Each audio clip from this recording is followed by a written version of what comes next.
Amen. So we do thank you guys for coming. We do thank again Wonder Ministries for letting us do this here and start this Bibliology series, or actually we're doing a seminar series. So we do have Tegan. If those that weren't here last time, I think almost everybody was here. It was Ben and them. Just Tegan has studied for years through the translators and through everything else. And today I think the most focusing on the King James Bible and the translators. So we should be going over each translator, and he should present it, showing that we believe the King James Bible is God's perfect word. So I'll hand it over to Tegan Alexander. All right. Well, thank you all for coming again. I would like to thank Wonder Ministries for having me and giving me the opportunity to present this, and I hope that it is a blessing to everyone here. My father said I've spent a lot of time studying this. I really started probably seriously looking into and prepping for this stuff. I probably started into that when I was probably about 12. And then over the past few years, I've really dug into it. And then it's just of much learning. There is no end. Even prepping since the last seminar to this seminar, I've learned so much. And I will say that it's only helped reinforce the belief that I have. Again, Bibliology, what I'm teaching here is the focus on the concept of perfect Bible only. The only reason that I do not say that I am King James only is not that I disagree with the concept of the King James Bible. It's that I operate off the presupposition that there needs to be a perfect Bible, and then in my search for that perfect Bible, I found it to be the King James. That's the only reason I make that distinction. And I'm going to start us off with a word of prayer here. Most gracious Father God, we thank you for this time that you've given us to be able to study the things of you and your word. I pray that the words that I say would be a blessing to the hearers, and that you would give me the ability to present the information in a way that would be most edifying to them and most pleasing to you, Father. And just please let it be a blessing. And in your precious and holy name I pray, amen.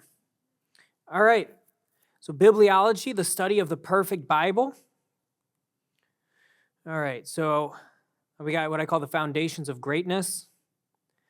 So where the word of a king is. All right, so understanding the context of the King James Bible, King James VI of Scotland became King James I of the United Kingdom in 1603 with the Union of the Crowns, and that put him in the unique position of being the first king of the United Kingdom, and he needed to unify his people. All right, so if you have two Bibles, there's no unity.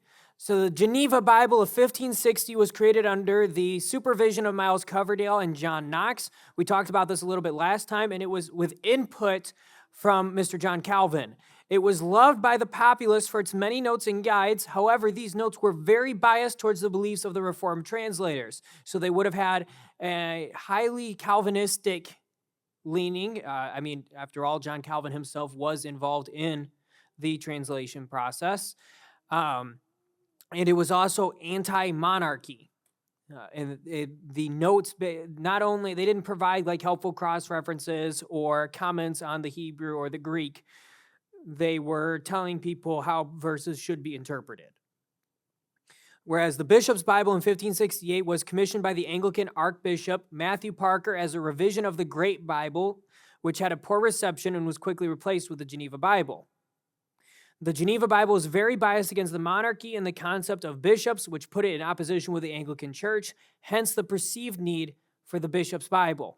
Now, there's something that's also important to note about this. It's not necessary. There's more reasons than just the Anglicans don't want a Bible that disagrees with them. Well, one, it's not a Bible that disagrees with them, it's notes, all right, and telling people how they need to interpret Scripture.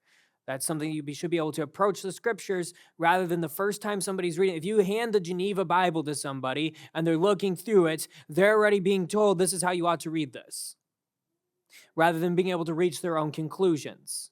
So regardless of whether or not you agree with the Church of England and the Anglicans on whether or not monarchy should be a thing, whether or not bishops are a good thing, whether their form of church government is appropriate, the concept that they were going against, they are correct in going against it. Additionally, the Bishop's Bible would have been completed similarly to the King James by very learned men. Whereas the Geneva Bible, while it did have the input of Miles Coverdale, who had input in pretty much every English Bible to exist, and the men involved were scholars, they were primarily on the theologian side as opposed to being studied in the original tongues. So when it comes from an academic standpoint, the Bishop's Bible stands out more.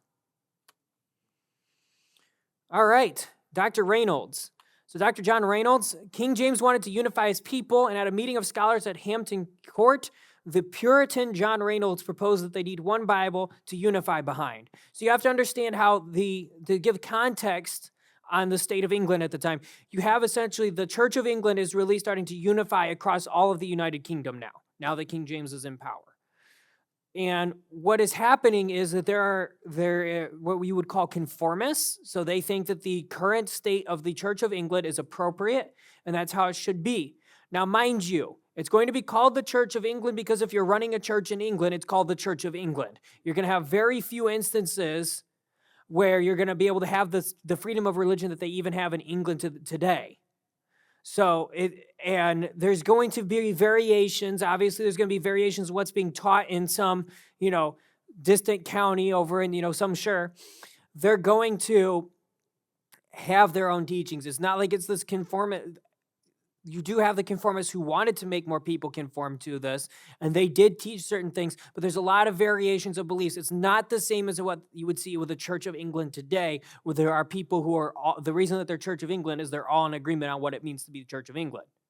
All right? There's a big difference between the modern denomination and how they are all agreeing to be that, because before you didn't really have a choice to being part of it. It's same as where you see somebody maybe that's described as a Catholic in history that might not actually be a Catholic. It's just that's pretty much what all the churches were called at one point because of who was in charge.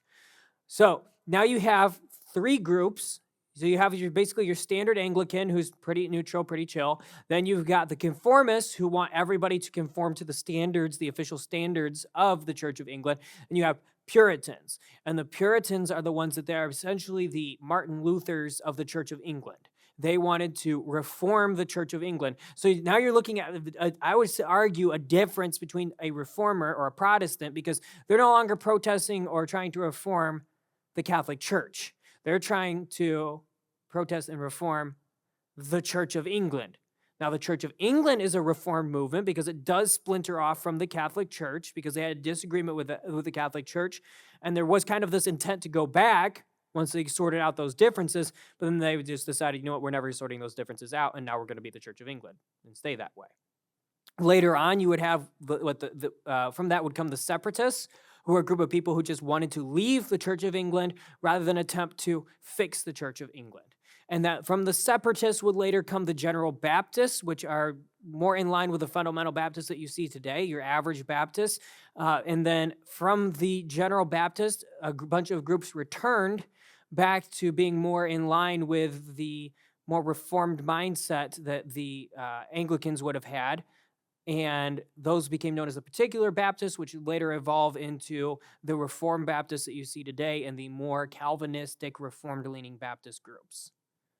Just to give you a little context on how that works. So Dr. Reynolds, so they came to Hampton Court Conference. The Puritans came forward with a whole bunch of things that they wanted changed. Of those, King James really agreed to little, but he did work with them on several things. You got to figure he's a king. He can't just acquiesce to a minority of people of what they want and what they want done. Additionally, you need to understand that King James was a theologian and a scholar in his own right. So he would have his own opinions, his own thoughts and interpretations of the scripture. So it's not just an uneducated king. It's very different than if an American president attempted to have some kind of thoughts on theology. He was involved and invested in the theology. Now, one of the things that they brought up is the fact that the church was divided. And the concept that they believed was that the church was divided because one group was using the Geneva Bible and the other group was using the bishops, and so they have no authority to rely on. And this is a church where they can appeal to bishops for interpretations of Scripture, going all the way up to the Archbishop of London, which is the highest ranking actual official of the Church of England. Some people would assume it's the king, but the king is more of a figurehead of the Church of England rather than being the one that actually administers real church policy. So they could go all the way up there and be like, okay, what do you want us to do as far as how we need to do this?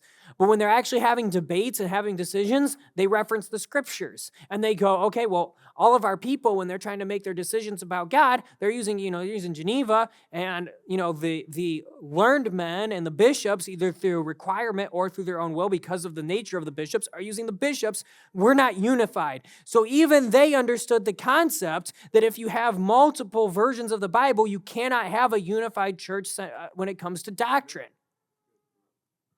And so Dr. Reynolds had hoped that King James would move away from the bishop's Bible, but King James firmly denounced the Geneva with its notes, and people say, well, it's because it's anti-monarchy. Well, yes, that's true, but you got to understand that is a legitimate problem. They were telling people in the notes to be anti-monarchy, which, considering monarchy is the primary form of government in the Bible, there's some issues there, but it's telling people how they ought to interpret the text rather than letting them decide if they were going to be monarchists or, if they wanted some kind of presbytery run or parliamentary run government. And they also had various doctrinal notes as well that would have inclined them to, okay, you need to read this like a Calvinist would read it. You need to read this like a Reformer would read this passage. So King James did order that the King James Bible be a revision of the bishop's Bible. All right. So the making of the King James Bible, there are 15 rules. All right, rule 1. The ordinary Bible read in the church, commonly called the bishop's Bible, to be followed and as little altered as the truth of the original will permit. So you got to understand, he's saying the format and the style and the general phraseology of the bishops is good. Keep that, let that be your main template. Because the bishops is going to be better than the other English Bibles before it. The only one that's really going to have much of a rival with is the Geneva. And we already said why the Geneva wouldn't make a good base text, even just from an academic level. But the concept that people miss here, he's not saying, hey, use the bishop's Bible and just change the wording of the bishop's Bible. He's saying use the bishop's Bible as your general template, but run it through and see if it matches the original tongues and the manuscripts and see if that's appropriate. And if not, then change what it says. Rule 2. The names of the prophets and the holy writers with the other names of the text to be retained as nigh as may be according as they were vulgarly used. So vulgarly meaning commonly. All right. So the purpose of this is rather than trying to get everybody to start using Hebrew names or Greek names for people, let's use the names that we've been using already. We're English speaking. Let's use the English variants. That's what the common man knows them by. So when the common man looks at the Bible, he can go, oh, that's Jesus. Oh, that's Peter. Oh, that's Abraham. Oh, that's Simon. Oh, that's Isaiah. So there's nothing wrong with that concept. The disingenuity to criticize the Bible for not putting something like Yeshua instead of Jesus, while criticizing the King James for not being easy to read and easy to understand, in my mind, is an argument that lacks integrity. Because the concept of keeping these ecclesiastical terms for the prophets, the holy writers, and other names of the text, like naming the text Jeremiah, having the Chronicles set up the way they are, instead of going back to the naming system employed by the Jews. This is what people were used to. It'd be easy for them to understand and easy for them to reference rather than changing the entire ecclesiastical system to accommodate completely new phraseology and terminology in a Bible. Rule 3, the old ecclesiastical words to be kept. For example, the word church not to be translated congregation. Okay? Again, this actually allows for a higher level of specificity. When you look at the King James Bible, you'll see, one, congregation is still used, and it's used where it's textually appropriate. And in areas where it's referring to a church, a group which is defined as a congregation of people who believe on Jesus Christ for the remission of sins. So when a group of believers is together, the name for that congregation is church in English. So for him to say, put church there is not wrong. It's still faithful to the text because it's actually letting you know what type of congregation the writer is meaning in that context. Which is, again, people criticize the English language for not having enough words to describe variance and nuance in what the writers meant by a Greek word. They often use this as a criticism of love, despite the fact that the Bible uses terms like love, uses terms like lust, uses terms like charity to refer to, and then the context of the passage to refer to types of love in the Bible, affection. Yet when the King James Bible translators put church instead of congregation in order to provide further nuance, then they have issues. See, I would have a lot more respect and understanding for these criticisms were they logical. And by logical, I mean sound, and that they don't contradict each other. Because in my mind, it looks at this point that you're looking to find fault rather than actually honestly having problems with the Bible. All right, rule 4 is when a word hath diverse significations, that to be kept which hath been most commonly used by the most of the ancient fathers, being agreeable to the propriety of the place and the analogy of faith. That's actually an art drawing of Ignatius of Antioch, one of my favorite of the church fathers, because Antioch. So what he's saying here, here's the scope of the things that people miss, is the sheer scholarly level of the King James Bible, that it was more than just what those translators translated a passage as. They were referencing every available resource, not just a few manuscripts, not just a few Bibles, not just what their church has, like what happened with the Legacy Standard Bible, which was made by John MacArthur and his compatriots. What they were doing is they were referencing the works of everybody that really came before and culminating it into one Bible. And so if there was ever a spot where they're like, wow, this could be taken so many different ways, they would then look at what the church fathers have written and talked about these passages, and they would see, oh, okay, so this is the one that pretty much all of them are in agreement. And you got to figure, if you go farther enough back with the church fathers, they're not too far away from when the apostles lived. Some of them even training under some of the apostles, they would have a pretty good understanding of what that passage would likely need to be interpreted as. So therefore, referencing them as an authority is very logical. There we go. Rule 5. The divisions of the chapters to be altered, either not at all or as little as may be if necessity so require. Again, we're getting to kind of the same thing when he talks about not changing the phraseology too much in the words and the terms.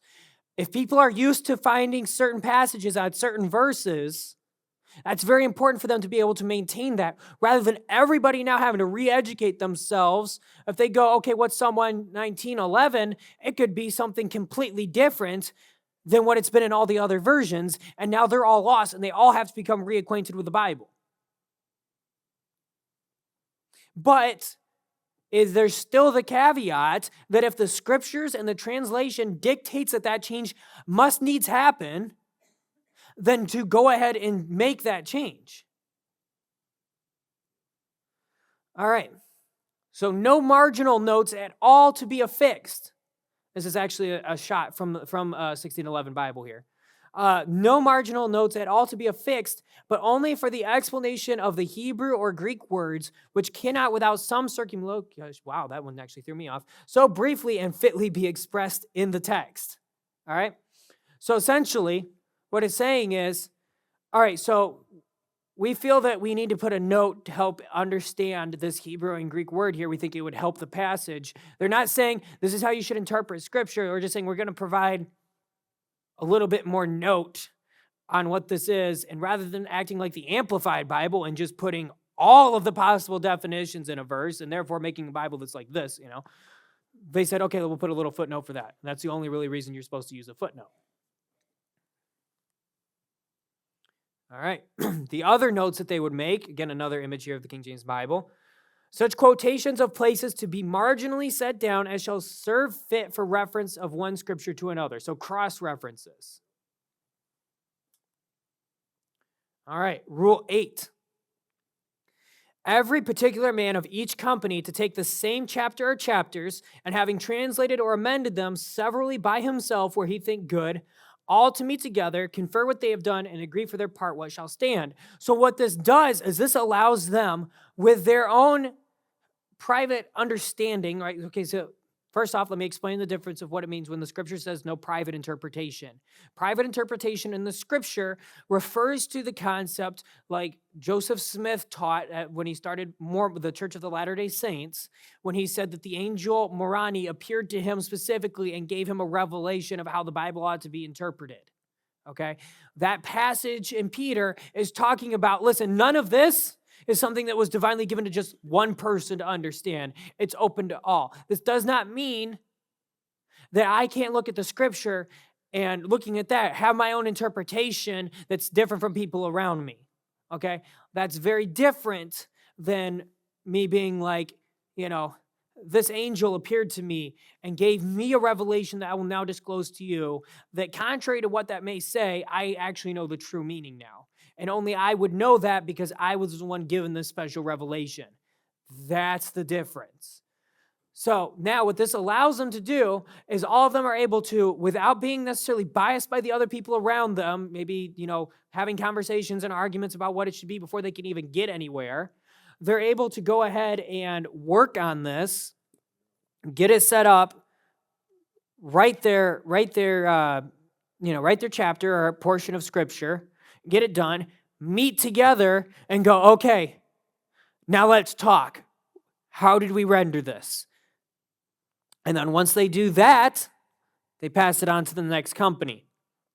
And then that goes through the revision process once they've all in agreement. And if one of the companies kicks it back, the company responsible for it has to review what they're suggesting, and it goes back and forth, which is now looking at the first real recorded record of the peer review process that becomes the standard of academia, is now with the King James Bible.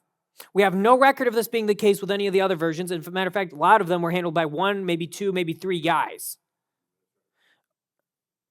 And often in agreement with each other too. What we're going to show, and when I go through the translators, a lot of them were in disagreement with each other when it came to their religious beliefs, and yet they were all able to come together in unity and make this.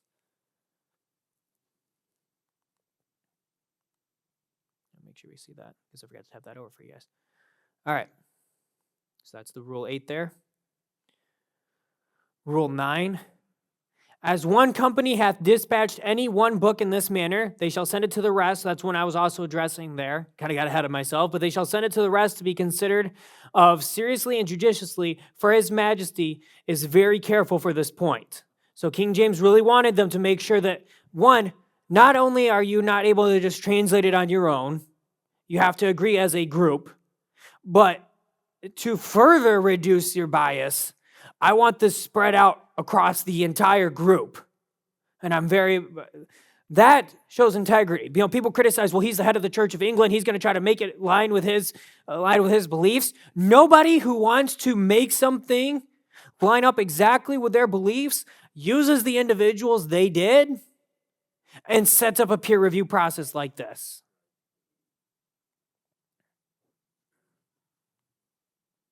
Rule 10, if any company upon the review of the book so sent shall doubt or defer upon any place to send them word thereof, note the place and withal send their reasons, to which if they consent not, the difference to be compounded at the general meeting, which is to be of the chief persons of each company at the end of the work. Okay, so they write their reasons down, and then it would go, and then the final revisers would go through, and they would see, okay, let's see what everybody says, and now we're making a decision. All right. Rule 11. When any place of a special obscurity is doubted of, letters to be directed by authority to send to any learned man in the land for his judgment of such a place. So out of the 47 translators who actually agreed to work on this project, there was more involved than that. So what you have here is essentially the entire United Kingdom coming together and making a Bible. It's not just one little, again, because the denomination of the Church of England is not the same as a denomination today. All right? That's just the banner under which all the churches functioned in England. And so all of the scholars all of the theologians are able to be consulted for this on any part. So to say, oh, well, it's just a few scholars, they had the entirety of the United Kingdom at their back, and any passage that they had any difficulty, they were able to rely on all of these guys and any possible manuscripts, any possible writings of the church fathers, any possible various Bibles, including like Martin Luther's Bible is referenced as being potentially contributing to the King James Bible, as one of the translators was known for having a copy and loving that copy so much that it makes logical sense that he would have used it as part of his reference. If not, simply him having read it on his own, that probably would have been in his mind as he's translating. So really, the scope of the King James Bible, we're really getting into this, the scope of the translating process is so far ahead of any translation process that has been done today. Rule 12. Letters to be sent from every bishop, so there was, and of which there was a lot in this group, to the rest of his clergy, admonishing them of this translation in hand, and to move and charge as many as, being skillful in the tongues, have taken pains in that kind to send his particular observations to the company, either at Westminster, Cambridge, or Oxford. So again, it's once again beyond the one of like, hey, if you guys run into trouble, reach out for help. This is, listen, I don't care if you guys need help or not on this passage. I want you guys who have congregants underneath you and learned men underneath you, because the bishop generally had various other clerics underneath them of varying educational skill, reach out to them so that letting them know that you're working on this scripture so that they can send you all of their opinions and you guys can take them into consideration. All right. The directors in each company to be the deans of Westminster, which is the coat of arms at the bottom there, and Chester for that place, and the king's professors in the Hebrew and Greek in each university, and that being Cambridge and Oxford. All right, Rule 14. These translations to be used where they agree better with the text than the bishop's Bible. All right, so this is when the bishop's Bible doesn't work out well, and there's another text and line and phrasing. You should rely on the phrasing used on one of these if they happen to agree with the manuscripts. All right, if they agree better with the text. Tyndale's, which is Tyndale's New Testament, Matthew's Bible, Coverdale's Bible, Whitchurch's, which is the Great Bible, and the Geneva Bible. So the Geneva Bible was still used in it. All right, Rule 15. Besides the said directors before mentioned, 3 or 4 of the most ancient and grave divines in either of the universities not employed in the translating, to be assigned by the vice-chancellors upon conference with the rest of the heads to be overseers of the translations, as well Hebrew as Greek, for the better observation of the 4th rule above specified. So they're helping make sure that everybody's doing the right peer review process and they're not biased by being invested in translating it themselves. Right? Because if you write something down, you put a lot of time into that, you get very passionate about what you wrote. And so that can lead to bias. So these guys are over here helping ensure that that doesn't bog down the translation process. Okay? Now the thing is, we don't have record of all of these different guys. And that's because, I would argue, unlike a lot of the modern era, a lot of them were not looking for vainglory. They were doing a job and doing what they loved, which is studying the Bible, translating the Bible, working with the original tongues that they loved working and speaking in, and trying to help their people, their brothers and sisters in Christ. They didn't care that most of them had already achieved great success and recognition outside of this, the ones that we do know about, that this would just be yet another achievement in a long list of achievements of them. Now, granted, is it the pinnacle of their careers? Probably. There's an argument to be said for that. But at the same time, that's definitely not the same as today, where everybody needs to know, everybody who is involved. These guys were like, I'm just doing a job. I'm involved. They didn't necessarily worry about creating a whole list of everybody involved. But we see from the rules given by King James that they had to consult way more than just the 47 translators. All right. The making of the King James Bible. The men by whom God wrought. All right, King James the first. So you're going to note when I put these names down, I put Anglican if I don't really know, and really in King James I probably should put conformist, though he did I would also still argue Anglican because did work a lot more with the Puritans than a lot of the other conformists would have been willing to. King James I was more than just the first king to rule the United Kingdom. He was a scholar in his own right, having translated multiple Psalms and having written numerous writings on various theological subjects. All right. The first Westminster Company, Genesis through 2 Kings was their translation passage. All right. Lancelot Andrewes, star of the preachers. He was a Puritan. So that meant that he was not happy with the current state of the Church of England, and he was on the side of the Puritans at the Hampton Church Conference looking to try to make some reforms to the church. Dr. Andrewes was said to have been conversant in 15 different languages. So conversant means capable of having a conversation. All right? And his private devotions prepared by himself were entirely in Greek. Again, I want you in your head to start thinking about, if those of you who are familiar with other versions, I want you to start picturing in your head and thinking of the translators and stuff involved in that, or actually thinking of most scholars that you know, most pastors that you know, most theologians that you're aware of, and see how they compare to this group of people, okay? That's what I'm going to ask you to do. He was president of the first company of translators. He was chaplain in ordinary to Queen Elizabeth, and he was the Dean of Westminster. William Bedwell, Anglican. He was known as one of the foremost Orientalists of his time.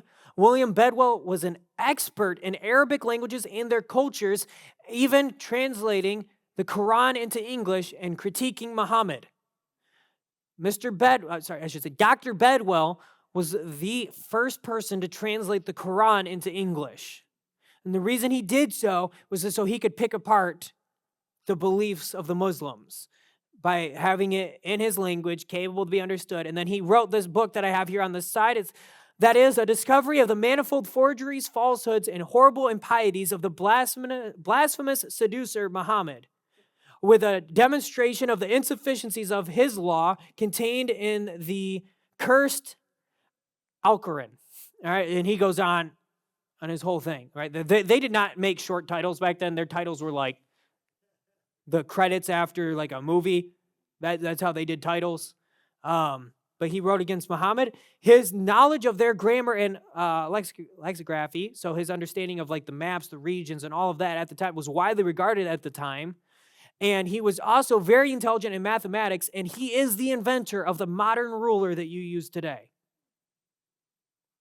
And now when you think about the passage that they translate, that's Genesis to 2 Kings, think about all of the measurements involved throughout that passage and why this guy would have been helpful. And think about how many people have a conversation about how qualified somebody is in mathematics when they do a translation.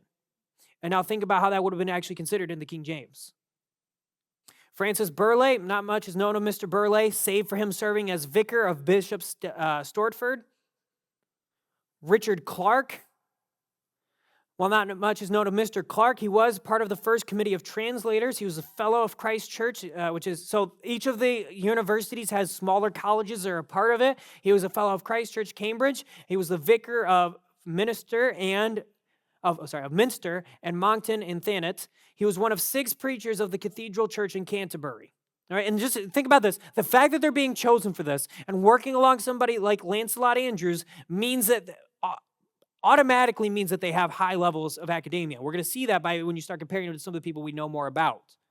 Again, a lot of these guys weren't concerned about you knowing about them and getting credit for their work in the King James. So that's why we don't have all that many records on them. I did find there is a website, I think it's called thekingjamestranslators.org. I was loath and reluctant to use them too much in this because I believe that they have bias towards the King James Bible, and I was attempting to just use all the historical records. I did actually a lot of research on this from Wikipedia, searching Encyclopedia Britannica. You say, well, Wikipedia is not a source. Wikipedia is a great source when it comes to finding general information on something, and you can see all the sources they provide. And if you want to go through and correct any of these and see if I'm accurate, you're very welcome to, but a lot of this also lines up with what Alexander McClure wrote about them in the 1800s when he went through as a historian and studied them out. I did spend a lot of time trying to verify this stuff as best I could. All right. Geoffrey King, I don't know much about him. I normally was changing view unknown to Anglican. so I would just assume Anglican. He was a fellow of King's College, Cambridge. Professor King was known for his skill in the Hebrew tongue, and he was appointed to the position of Regius Professor of Hebrew at Cambridge in 1607, which was a position held by Professor Spalding prior to Professor King. This would have put him in charge of all studies relating to Hebrew culture and language at Cambridge. So if they're Regius Professor means they were directly ordained to that role by the king, by the queen, or by their advisors. And as McClure notes, they were not in the habit of, I think his quote was something along the lines, they were not in the habit of those days of giving out such appointments to people who did not deserve them, or people that would later prove themselves after getting the role. He's like, they gave it to him based off of their skill. So mind you, this guy isn't just somebody who's, okay, I'm good at using a Hebrew lexicon, looking through this. This guy is capable and he runs the entirety of the Hebrew studies at Cambridge University, which includes all of the colleges underneath Cambridge. And everybody who studied Hebrew at that university, be it culture, not just the language, but the culture and understanding the culture of the times, would have reported underneath him. John Layfield, he was known for his skill in architecture, which again would be very helpful for the Genesis through 2 Kings group. Known for his skill in architecture, Mr. Layfield's advice was utilized in translating passages relating to the temple and tabernacle. He was the rector of the Church of St. Clemens in London. Rector generally has to do with administrative skill, kind of like an administrative type cleric. So he's not only just a leader in the church, he handles like a lot of the administrations and functions.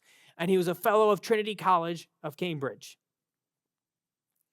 John Overall was Arminian. Dr. Overall was known for once saying that he had spoken Latin for so long that it was hard for him to speak English for prolonged periods. Again, I want you to start comparing this to the modern scholars of today. He was dean, let me actually back up on this more. There is a difference of being able to use a lexicon, use Google Translate, learn Latin enough to be able to do some minor translations and some renderings, and being able to speak Latin to where you're more comfortable speaking that than your own native tongue. All right? You got to understand how hard that is. I'm fairly certain that most of you, at least as part of your schooling, if not in your own personal life, has maybe tried picking up a second language.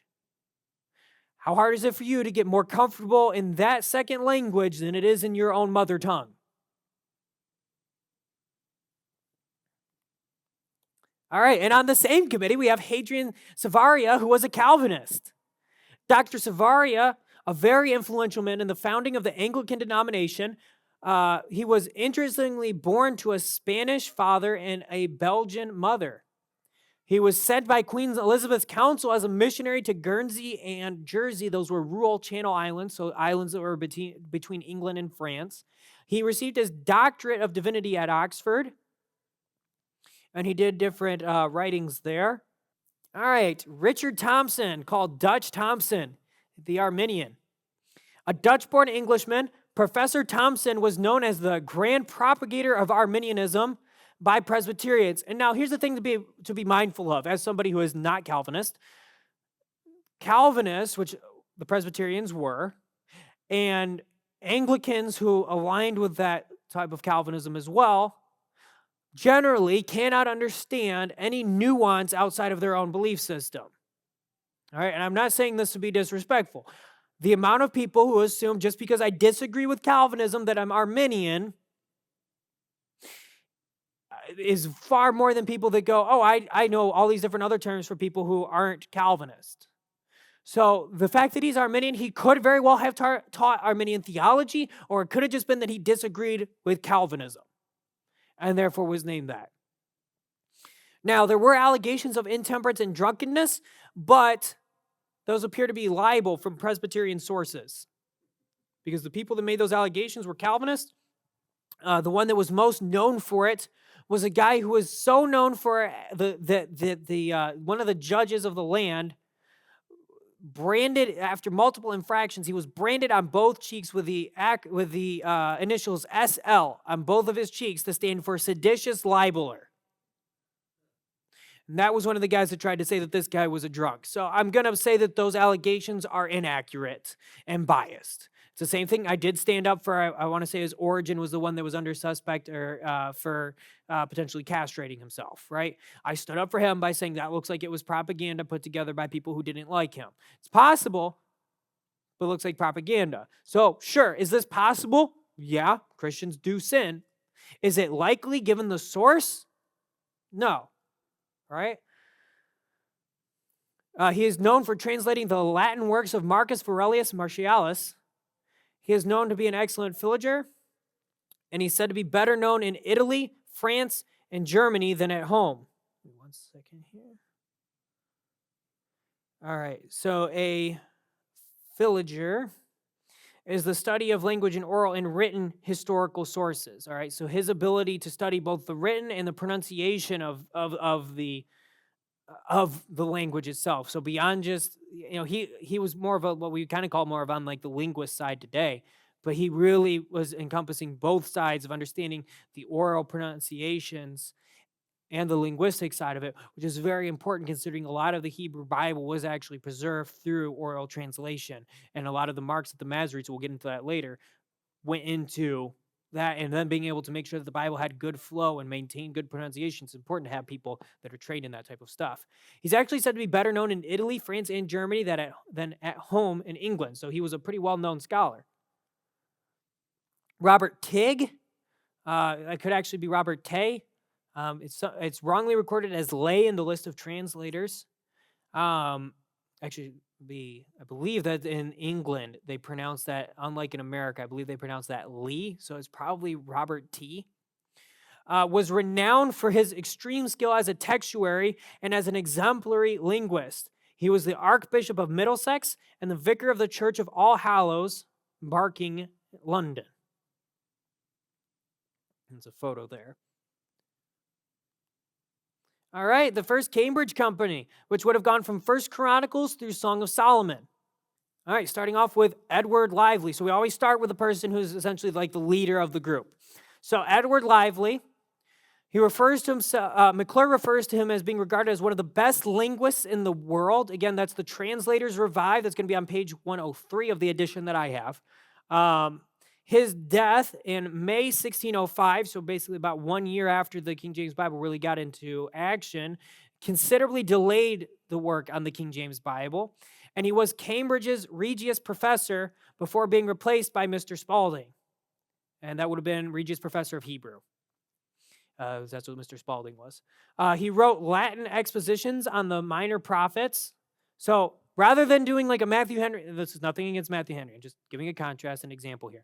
Rather than doing an English commentary, he wrote in Latin. That's to help you understand that these guys were more acquainted with what would be considered original tongues and the tongues of theology than they would be just using English for their studies.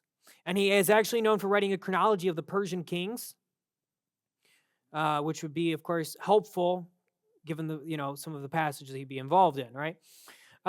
So the chronology of the times of the Persian monarchy and after to the destruction of Jerusalem by the Romans.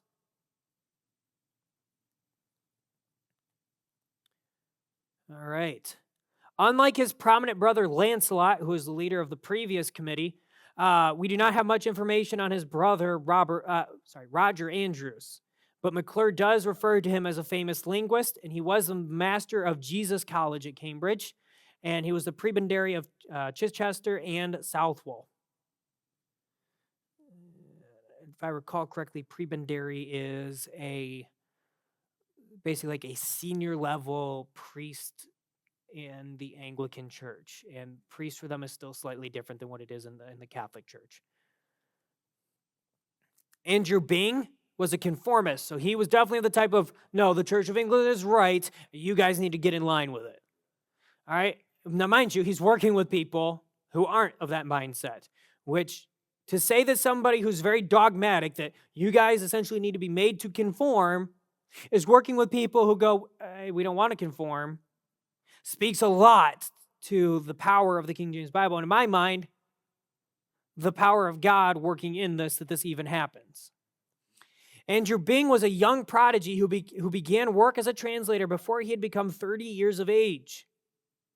He had his master's in arts by the time he was 20, and he had his doctorate by the time he turned 32, which was 1606, whereas the King James Bible was started in 1604.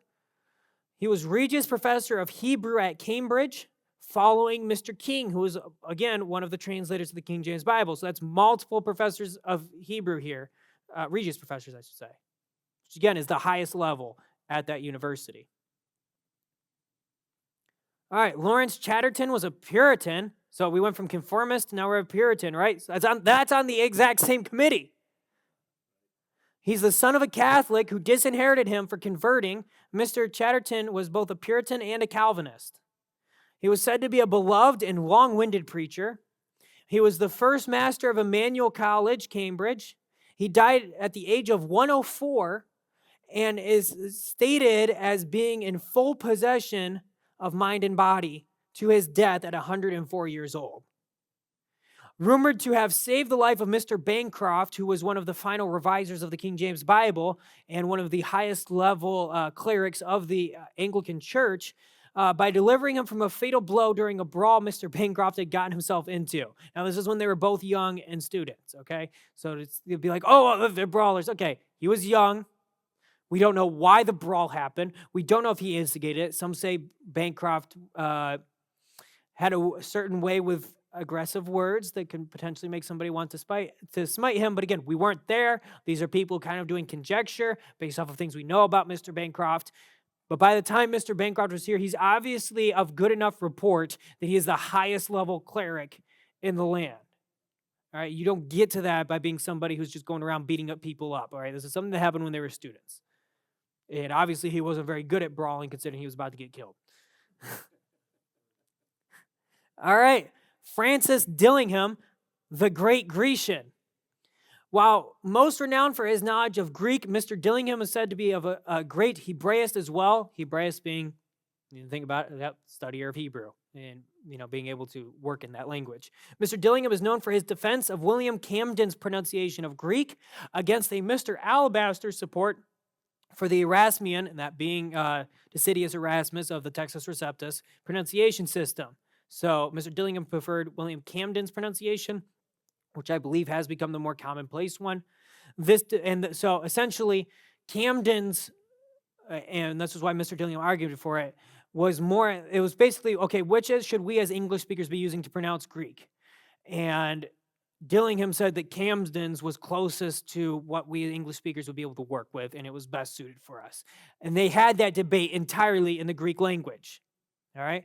And so, fortunately, I happen to know somebody who speaks Greek, all right? So for those of you who know Brother Calvis, I had a conversation with him about this guy. I said, okay, brother, you can have a conversation in Greek. He's like, yeah, I can have a conversation in Greek. I said, okay, now can you debate your beliefs in Greek?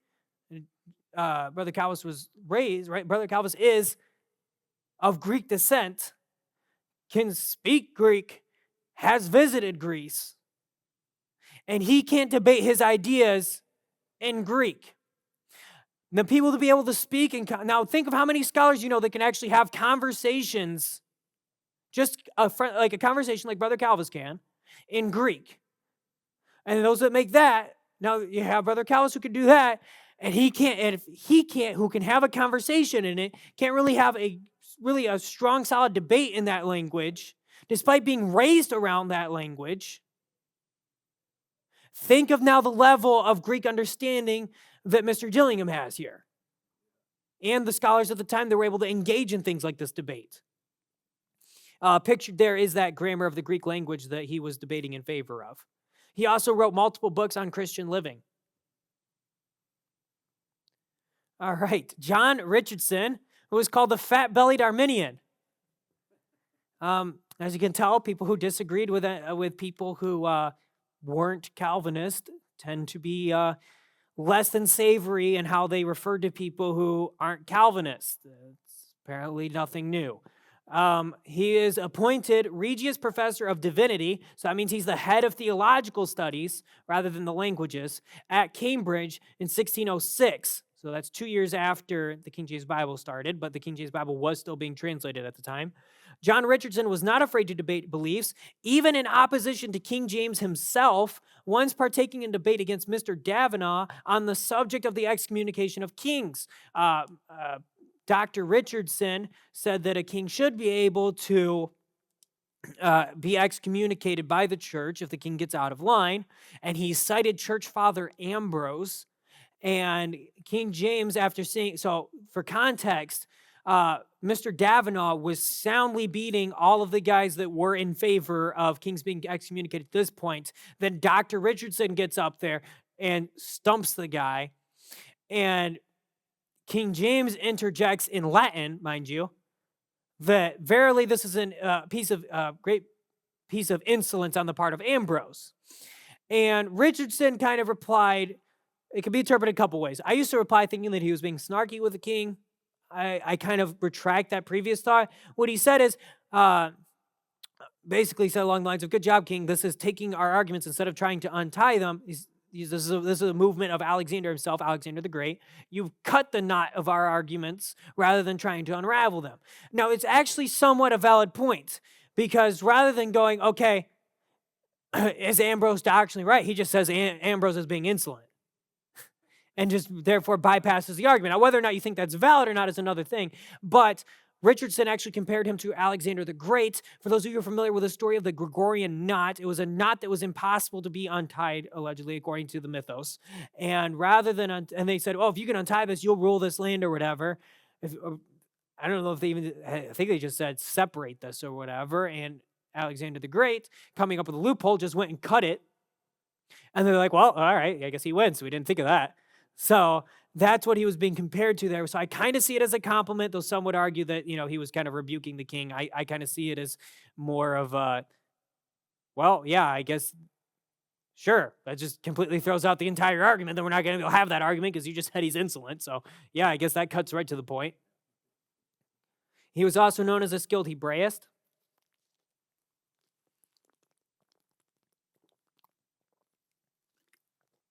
I tell you, paintings back then were not very favorable to anybody that was painted. All right, Robert Spalding. Again, we don't know much about Mr. Spalding, but he did succeed Mr. Lively as Regius Professor of Hebrew at Cambridge, which again is a massive qualification, a massive achievement. So he is very learned. All right, the first Oxford company, which did Isaiah through Malachi. We're finishing up the Old Testament here. John Harding, the Anglican. Mr. Harding took on the role of leading the first Oxford company after Dr. Reynolds passed. He was Regius Professor of Hebrew at Oxford, and he had a treasured copy of Luther's Bible, shown there. It is possible that he utilized this for reference when translating the King James Bible, as it would not have been against the rules, and they were basically told to take all available resources. Richard Brett. Mr. Brett came from a prominent family that owned White Staunton Manor, shown there. Mr. Brett is known for his immense skill in the Arabic, Hebrews, Ge'ez, which is classical Ethiopic, Greek, and Latin. How many scholars have ever talked to you about their knowledge of classical Ethiopic? Not many. How many of them talk about Arabic or Aramaic? They mainly talk about Hebrew and Greek, and they kind of disregard the Latin, but sometimes they talk about the Latin. All right, so he had an understanding of not just Hebrew, but the related languages around it, going down into Africa, and then up all along the sides surrounding it when you're dealing with Aramaic and Arabic, which would have been able to then let him access manuscripts that would have been copies of potentially Hebrew manuscripts that were written in other languages, and he'd be able to consult those when working on the doctrine here. Sorry, working on the translation. Daniel Featley. So there's a lot of debate as to if Daniel Featley is his real name, because he's actually written as Richard Fairclough. You say, how do you get that? There is an explanation for this. It takes a long time, and I recommend just doing the research. I am convinced, on my personal opinion, that Daniel Featley is Mr. Fairclough. That King James Translators .org that I mentioned cites a Richard Fairclough, but I could find no historical evidence of this Mr. Fairclough existing outside of a different Fairclough who would have been born too early and died way too early for this to have happened.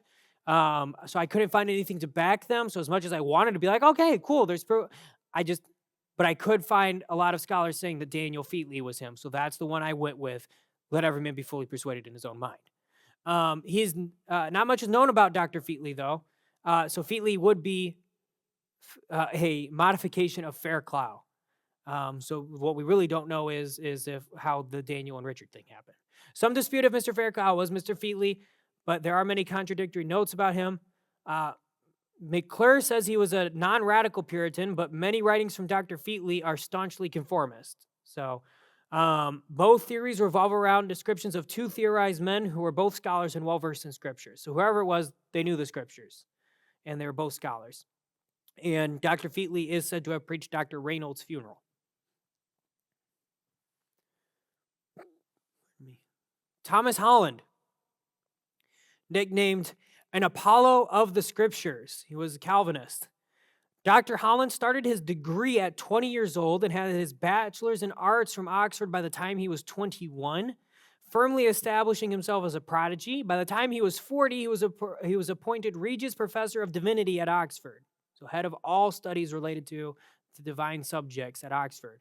He was known for strongly withstanding the Catholic-minded at Oxford and was known as a debater. Richard Kilby. Dr. Kilby was verily a prodigy like his compatriots. He had his bachelor's in arts by the time he was 18. He had his master's in arts by the time he was 22. And he had his bachelor's and doctorates in divinity by the time he was 36. He was appointed Regius Professor of Hebrew at Oxford in 1610 following Dr. Harding. And he wrote a commentary on Exodus and preached Dr. Holland's funeral. All right, John Reynolds, the father of the King James Bible, for it was Dr. Reynolds who stood in the Hampton Conference and was the one speaking up to the king that posited the idea of one Bible to unify the people behind. Hence why he gets that title. As stated previously, Mr. Reynolds was the Puritan who voiced his proposition of a new unifying Bible. Mr. Reynolds worked on his precious Bible until the day of his death when gout and tuberculosis sent him to the Lord at only 57 years of age. And he entered Merton College, Oxford, at 13 years old. At 23, he was a Greek lecturer of Corpus Christi College. It is said that he converted his brother to Catholicism and his brother converted him to Protestantism, like almost simultaneously when they were arguing with each other. And his brother, William, would be one of the guys who went on to go help translate the Douay-Rheims Bible. So that's the one that converted to Catholicism, and then he went and helped him translate that Bible. Miles Smith, nicknamed the Walking Library. Dr. Smith was a renowned theologian and said to have been a firm believer in Calvinism. He had many books, even standing out from his fellow scholars. You got to figure, all these guys had books and writings. And all of these guys who were scholars, this isn't like, some of us who, have different occupations and we go, oh, wow, this guy has, a wall of books in his house. Wow, he's got a lot of books. These guys who had access to libraries at universities, etc., and their own personal libraries are all going, that guy has a lot of books. He was versed in the Greek and Latin church fathers. He additionally was so versed in the writings of the Jewish rabbis that he often employed their own manners of speech. He was conversant in Chaldaic, Syriac, and Arabic, nigh to the extent of his own native tongue. Okay? And he was said to have the Hebrew language at his fingers' ends, according to the eulogy given to him at his death. Dr. Thorne was a very renowned Orientalist who was not credited as a translator until recent times. Anthony Wood states that Dr. Thorne was seen as incomparable for his skill in the Oriental sacred tongues and in other areas. So he was expert in Latin, Greek, Hebrew, Syriac, Arabic, and likely more. And he was Regius Professor of Hebrew at Oxford prior to Dr. Harding. And the thing that's interesting is when you're dealing, we already talked about the guy who's familiar with Chaldaic, but we're getting into books like Daniel and a lot of these other like minor prophets where you're dealing with people who weren't necessarily in a very well-established Israel at the time of the writing of the original autographs even. So now imagine how those manuscripts were being preserved. So having familiarity with some of these other languages in case a word or two slips in that's more in line with Chaldaic language or Syriac or Arabic language, it'd be very helpful to have somebody like Dr. Thorne on the team, who's also Regius Professor of Hebrew at Oxford prior to Dr. Harding. All right.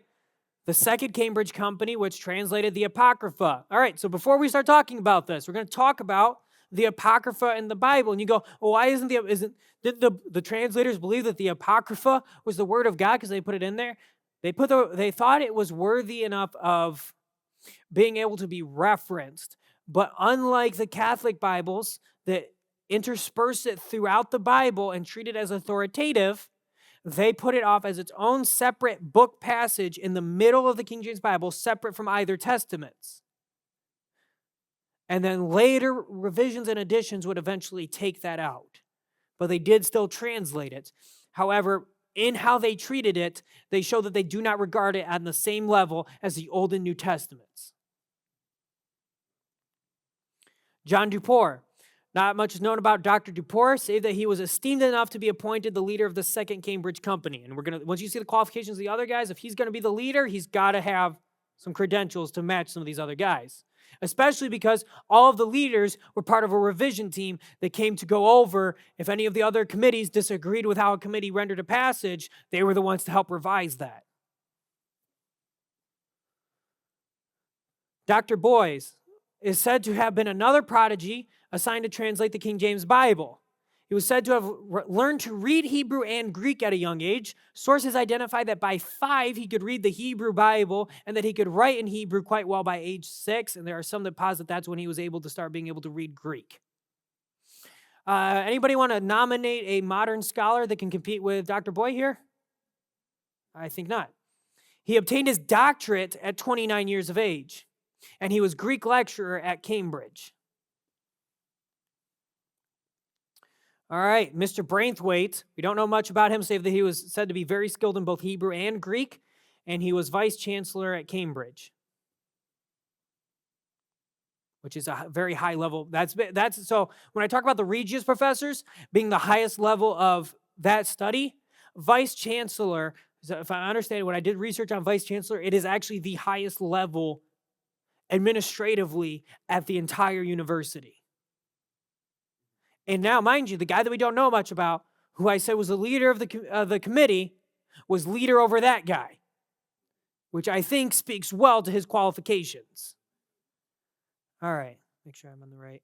Yeah, okay, Braithwaite, and now Andreas Downes, or Andrew Downes. He is known as the ablest Grecian of Christendom. Dr. Downes is said to be the one who revived the study of Greek, which had dropped considerably at the time. And he was Regius Professor of Greek at Cambridge for 40 years. Most of these guys didn't keep a Regius Professor position longer than 5. I think that speaks very well to Dr. Downes here. But mind you, everybody who talks about how important and great Greek is now owes Dr. Downes for having revived it when it was dying out. All right, not much is known of Dr. Radcliffe, though McClure does say that he got his doctorate in divinity at both Cambridge and Oxford, whereas most of these guys got it at one university. Dr. R. Ward, not much is known about him, save for the fact he was a scholar. He was also a prebendary, so I think I brought up that earlier.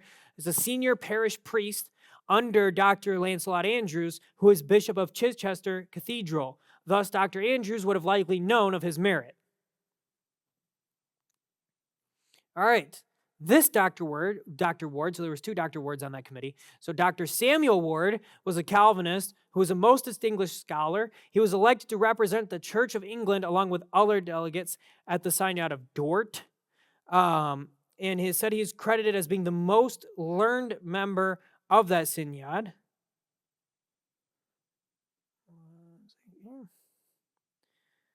And that synod is where a group came together It was held by the Dutch church, and it was a group to come together to settle the debate as to the rise of the Arminians and whether or not that was okay. And it was that synod that decided that the 5 points of the 5 doctrines of grace, commonly known by those of us who don't subscribe to those as being doctrines of grace, as TULIP, the 5 points of TULIP or the 5 points of Calvinism, were authoritative, and that's what the church should be run by, because while they were a majority, and that's what happens when you have people that are of a majority opinion and get to dictate what people in a minority believe and what's acceptable and what's doctrine.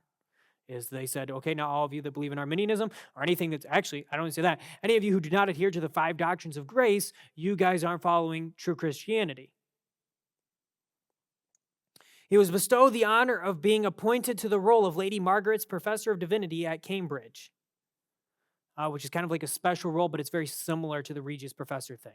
Now, here's the thing. This guy who went and represented and spoke on behalf of Calvinism at this meeting was working alongside Arminians for this thing, which again, if you look at how people who disagreed with each other generally talked about each other back then, was not very savory back then. They just used better words to do it. The fact that these guys were able to work with each other, in my mind, shows the hand of God, because there are people who go, well, how do you know that God was involved in this, right? Because I believe what I would almost call double inspiration. I believe that God went there and worked in the hearts and the minds of the translators to ensure that the Bible could finally come together to a perfect culmination. I talked about this last time. It never really existed in a perfect culmination of all of the works that had gone prior until the King James Bible. And when you see all of the work and all the things that happen to come together, King James being the first regent to rule the United Kingdom, the fact of what went into the United Kingdom's policies to give it access to manuscripts untainted by the Catholic Church, and various other factors like these guys being able to work together, the fact that this group is the one that basically invents peer review, which didn't really exist beforehand, in my mind speaks to the hand of God. All right, the second Oxford Company, they did the Gospels, the Acts of the Apostles, and the Book of Revelation. They were led by Dr. Ravis, just as Dr. Reynolds was a key leader of the Puritan movement. Dr. Ravis was quite the same for the conformists, though it is said that he did support the millenary petition of the Puritans at the Hampton Court Conference. So I found those two things to be slightly contradictory. So you can do the research on your own, because I don't know how he's much of a conformist, has a reputation as a conformist, but yet was backing the Puritans at the Hampton Court Conference. So while the more Puritan-minded McClure is critical of Dr. Ravis and his behavior towards Puritans, his ability to work together, because they said he was harsh and persecuted the Puritan-minded, his ability to work together with Dr. Ravis, Dr. Thompson, and Dr. Montague, in my mind, speaks well of his character. He was the vice chancellor of the University of Oxford, so that's the chief executive and leader at Oxford University, and he was the Bishop of London, which is the highest possible rank in the Anglican Church. So that's the most amount of basically authority that you can have, and the most amount of responsibility as well. Dr. Abbott was a Calvinist. Despite being one of the backers of the Puritan reformative ideas presented at the Hampton Court, he was in favor of King James due to his work in helping arrange a union between the churches of Scotland and England. He entered Oxford University at 14 years of age. He was 3 times vice chancellor at Oxford University. He wrote A Brief History of the Whole World. He was the Archbishop of Canterbury, which is the head of the Church of England. This is also referred to the primate or first bishop of all England. The monarch of England is just a figurehead rather than the real head of the Anglican Church, okay? Dr. Eades was unfortunately unable to live to see his work come to fruition, as he went to be with the Lord in 1604. He was a very accomplished scholar, and the translators were fortunate that his replacement was also similarly learned. He was a student at Oxford starting at 16 years of age. He had his doctorate in divinity by the time he was 35. He was chaplain to King James, and he was known for his skill in Latin works, and he is thought to be the author of a Latin tragedy of Julius Caesar that was held at Christ Church.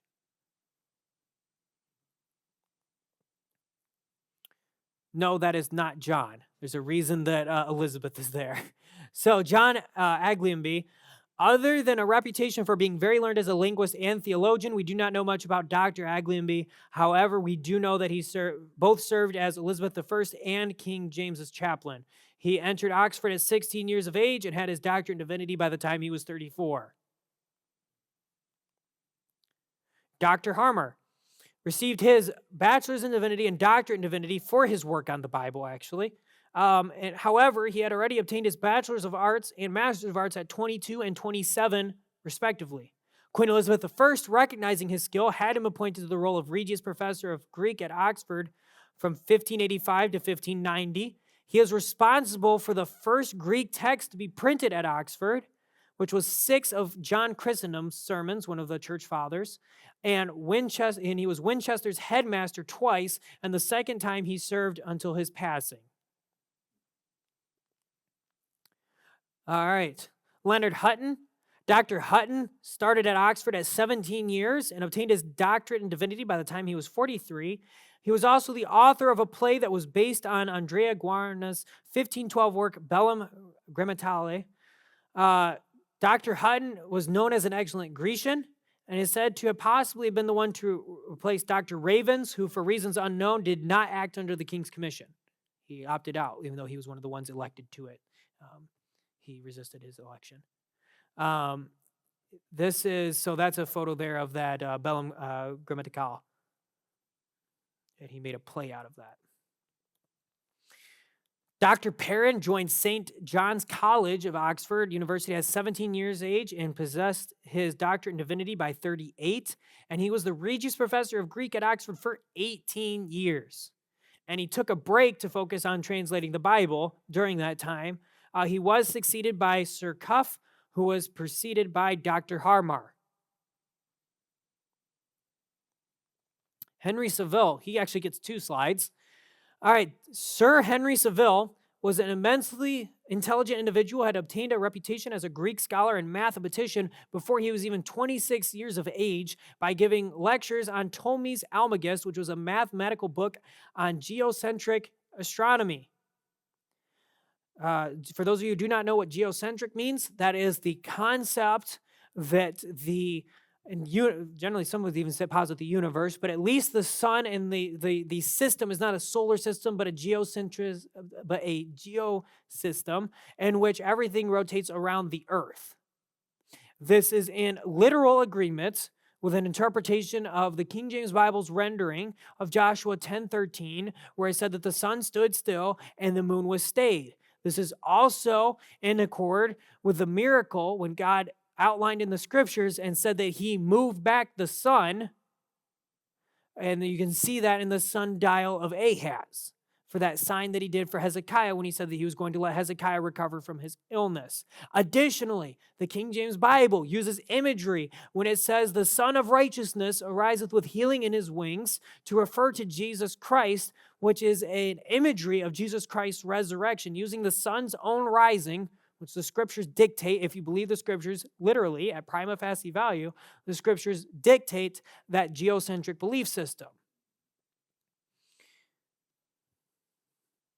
All right, Sir Henry's accomplishments shall be continued on a second slide here.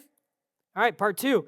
At great expense, he published his edition of Chrysostom's works, along with Ptolemy's works, and Strabo, who was a historian and geographer's works, because he was very passionate about getting his scholars like the best scholars.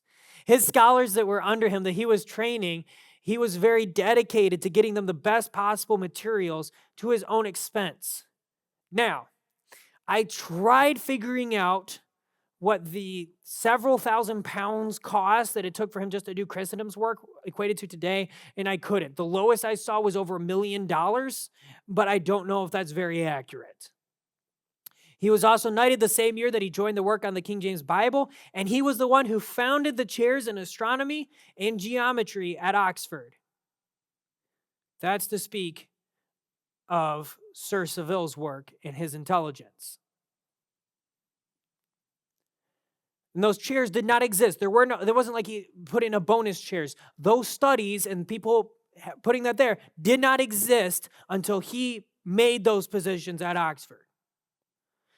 All right, Dr.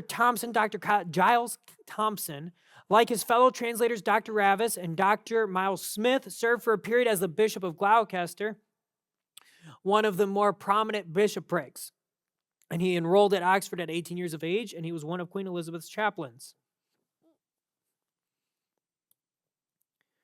All right, the Second Westminster Company. Not much is known about Dr. Barlow, but that he was chosen to head up such an important area of the scriptures as the epistles are, speaks well for his qualifications. He is most known for his role as Bishop of Lincoln, which is, again, a very prominent position, which one of the things that you will notice as we go through this one is you're going to, when we're covering the epistles, so now we're looking at people who translated the epistles. A lot of the epistles talk about church government, and you will note that even more than they're known for their linguistic abilities, which they were, a lot of these guys were, this group specifically is filled with a lot of bishops and people with a lot of church administrative duties and responsibilities, which in my mind makes them very appropriate for the task. All right, Mr. Dawkins, we don't know much about him either, but we do know that he's a skilled Greek lecturer and that McClure cites him as being skilled in the Oriental languages as well. Mr. Dawkins was also appointed professor of divinity at Gresham College, which gives free educational lectures to the general public to this day. It was founded as sort of like a charity college, and it's shown there. Dr. Fenton was a scholar. He was more known actually for his work as a preacher and writer. His formal work as a preacher had him serve as the preacher at Gray's Inn in London from 1598 to 1615. It's kind of like a large lodging area there. It's not like an inn like you would think today. And he served that from 1598 to his death in 1615. He wrote many works, including a treatise of usury, so he wrote against usury, and succeeded Dr. Andrews as prebend, so that's tenured priest at a college church with administrative duties at St. Pancras in St. Paul's. Dr. Hudson, again, not one that we know much about. We do know that he was elected president of St. John's College, Oxford, which would have said much for his knowledge. Dr. Hutchinson unfortunately died less than 2 years into translating in January of 1606. He was the vicar of Cropthorne, Worcestershire, and Charlebury, and Oxfordshire.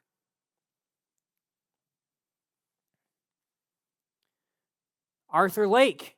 At 12, Dr. Lake became a scholar of Winchester College, which is a public school designed to prepare students to enter New College, Oxford, which he did 6 years later at 18. He obtained his doctorate in divinity by the time he was 40. And while he was learned, Dr. Lake was, like most of the men assigned to the epistles, likely to no coincidence, one with much authority over various congregations and regions. He was the Bishop of Bath and Wells. Those are regions. He was not a bishop overseeing baths in your bathroom and your wells in your yard. Okay, those are two locations in England. He is the keeper of the Great Seal of England, and he was vice chancellor of Oxford University. Mr. Rabbit was a tutor at Caius College, which is tied to Cambridge, for many years. He became university preacher in 1587, and he was the rector of Cricket Malherbe, Somerset, Streatham, Surrey, and St. Vedest and Foster Lane, London. All I have to say is I'm very glad I'm into English things because some of these pronunciations, I'm telling you. All right. Dr. Rives, like Dr. Abbott, Dr. Ravis, and Dr. Lake, Dr. Rives also served, I'm going to say Reeves actually, Dr. Reeves also served a tenure as vice chancellor at the University of Oxford. Like Dr. Lake, he started at Winchester College at 12 years of age before moving on to New College, Oxford at 17 years of age, and he obtained his doctorate in divinity at 37, and he became the warden, the head of New College, Oxford for 14 years. He was rector of 5 congregations and also served as chaplain and canon to the Bishop of Winchester. So reporting kind of clerical roles under that bishop. John Spencer was a conformist, and he was a Greek lecturer at Corpus Christi College by the time he was 19, and later in his life, he would go on to be the president of that same college. He was one of King James's chaplains and held multiple vicarships.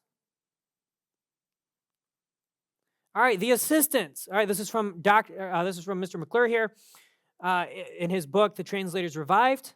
It remains for us to add a brief account of some who are known to have assisted in the different stages of the work, It has been shown that 2 or 3 of those who were named in the king's commission died soon after their appointment. At least 2 others appear to have taken their places and therefore require our notice. Mr. McClure cites at least the following: John Algenbly, who we talked about, Leonard Hutton, we talked about him, Thomas Bilson, and Richard Bancroft. And then there are likely far more than that were involved. All right, the final revisers. So, mind you, the heads of those different committees came through and did a revision based off of the notes the other committees made as far as the passages that other committees made. All right, does that make sense? All right, so one committee translates a passage, they send it out to the other committees put their notes on whether or not anything needs to be changed, and then the heads of all those committees come together and review all those things, make the changes. Then it went to the final revisers to make sure that there weren't any other issues that popped up and just make sure everything's cleaned up, not that they're making doctrinal changes or anything like that. You have Miles Smith, who was the walking library we talked about before and served part of the first Oxford Committee. And then we have Thomas Bilson, who McClure talked about there in the assistance group. He was a conformist. He believed, like many conformists, that Jesus literally went to hell. It was the Puritans who desired a more metaphorical interpretation. So a lot of the conformists were of the belief, which is what you see, and there's no notes in your Bible to try to get you to believe otherwise, that a literal interpretation, when it says that Jesus Christ talked about, this is my soul thou hast not left in hell, means that Jesus Christ went to hell for your sins, because just like a burnt offering that he was for us, a burnt offering needs to be burnt. And so if he's taking your place, where would you go if you died? If you died in your sins, you would go to hell. So when Jesus Christ died on the cross for your sins, you say, well, did he feel pain? Did he feel pain on the cross? Why does it stop when he gets to hell?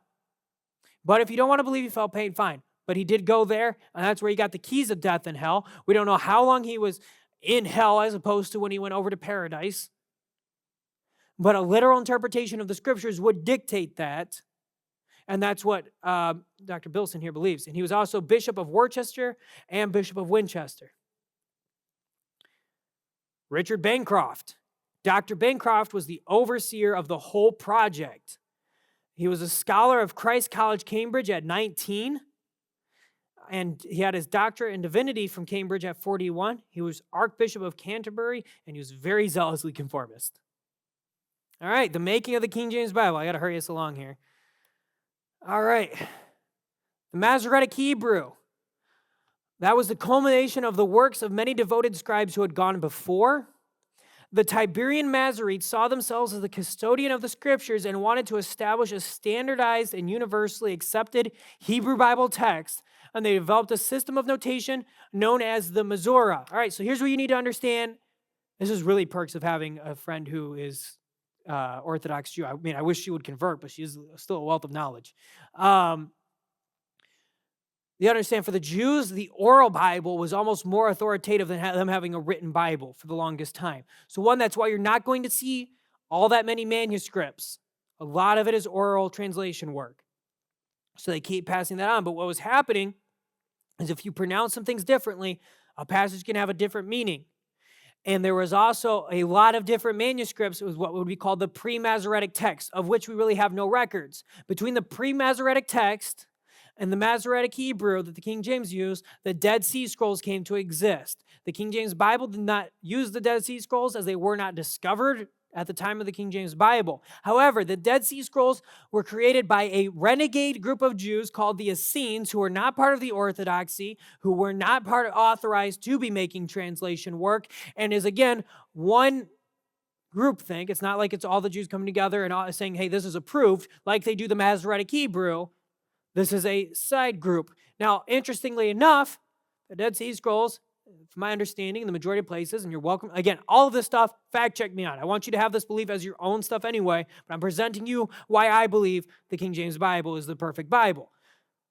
The Dead Sea Scrolls weren't authorized, and it was the Masoretic Hebrew that all of the Jews were consensus as being the authority. The Masoretic Hebrew text that the Tiberian Masoretes, what they did is they were the ones that added in the vowel points, so they knew how to do the vowels. And they also put in that notation system called the Masorah, so they understood how to pronounce it when they read it, so that they made sure that the correct rendering was being given, so they were saying it right, so that there were no misunderstandings. And they took all of the pre-Masoretic texts that they had and copied them into this and continued this. It is disingenuous of a person criticizing the King James Bible to go, well, the Dead Sea Scrolls are older. It's not like the Masoretic Hebrew just appeared out of nowhere around 600 AD. Or some even say about 1000 AD. They don't just appear out of nowhere. It's a culmination and copy. The Masoretic Hebrew is to the Hebrew what the King James Bible was to the English Bibles. The culmination of everything that had gone before, which is only appropriate that something like the King James Bible would be utilized by the King James Bible translators.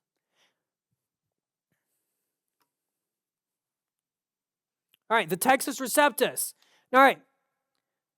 You know what? Actually, we're going back. Masoretic Hebrew. So about this, there are some that purport that the King James Bible uses the Ben Shaim, or the second great rabbinic Bible. All right, I think I actually talked about this last time. There is no evidence that the King James Bible was translated from a very Jewish Hebrew Bible with a bunch of notes about rabbi works and how to interpret the scriptures according to the rabbis.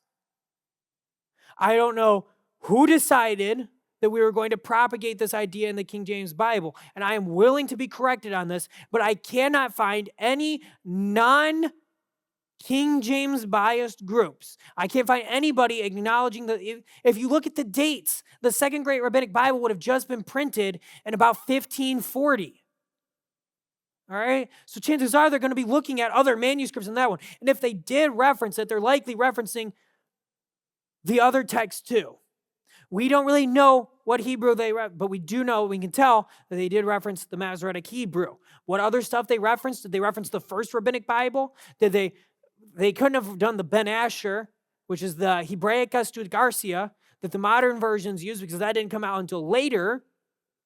And what that referenced is a bunch of critical Hebrew and various other isolated groups like the Dead Sea Scrolls, renegade groups who were not part and authorized by the Orthodoxy, the true conservative Jews of the Jewish religion who were entrusted to preserve the Hebrew, support the Masoretic text. So just because they go, well, the Dead Sea Scrolls are older, and we need to factor in what these renegade Jews types and sects were translated because they have important opinions, does not negate the value of the Masoretic Hebrew, in addition to the fact it's preserving what went before, and all the Jews went, yes, this preserves what went before well. This culminates all that together and gives us an authoritative text.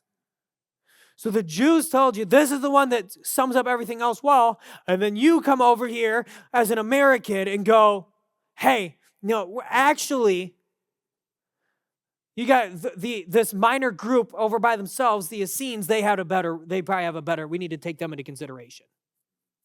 It's very dishonest to criticize the Masoretic Hebrew based off of date. Additionally, it's unlikely the Ben Shaim, I don't know where that came from, and there is no list where the translators go, hey, we use the Ben Shaim. The Ben Shaim does take the Masoretic text and compiles a lot of that and works that all together, but he also works in a whole lot of Jewish notes and rabbinical interpretation. It's very important. That's why I'm trying to get up here. I'm not trying to get up here and propagate the works of King James only people. I'm trying to do good research on some of this stuff. The best I can. Now I'm going to go the same thing with the Textus Receptus. Rather than assuming the King James translators settled upon a specific TR by either Erasmus, Stephanus, or Beza, it would be logical to assume they used all available TR texts. You cannot find any evidence that says that they used one or another. Why? Because I found some people that say, well, it was the third. I found other people that say it's the fifth. And I believe what they're trying to do is retroactively look at some stuff and see, okay, well, it lines up best with this TR. Okay, what's more likely is if these guys had access to all this stuff, they're going to take all of that into consideration and run it through and see what makes sense and look at all the resources that they had. Additionally, no one knows definitively all the texts that were referenced when compiling the TR. No one knows what Erasmus was using because they say, well, he only used the Byzantine text, which there's good reasons to back the Byzantine because the Byzantine excludes the Alexandrians, and we talked about how they interpret Scripture last time. All right? So there's good points to that, but we do not know. There's nothing authoritatively that says he only used Byzantine text or what those Byzantine texts were. A lot of this is conjectures and people gatekeeping actual truth. All right, now here's what Dr. Nestle is quoted by R.E. Rhodes, who did the foreword of my copy of McClure's Bible. I can't find this quote anywhere, so take it where you make of it what you will. But it is said that Dr. Nestle of Nestle's Greek New Testaments said this about Westcott and Hort, that they were wrong in maintaining that the text of Codex B is the most ancient. Like the received text, it is only a revision. Where then is the primitive text? We must first of all, and above all, study the old Latin versions, which would have been like the Byzantine, and the Sahidic, so the Byzantine. So the TR took all of that together and called it the received text because that was the text that all of the church, it wasn't that they received the Textus Receptus, that his was received well, which it was that all the text that he used was what everybody was using, except for the Catholics with their text from Alexandria. So any old Latin versions, which the Byzantine would have come from, and then he, of course, does credit the Sahidic, because Nestle does think the Alexandrian has merit.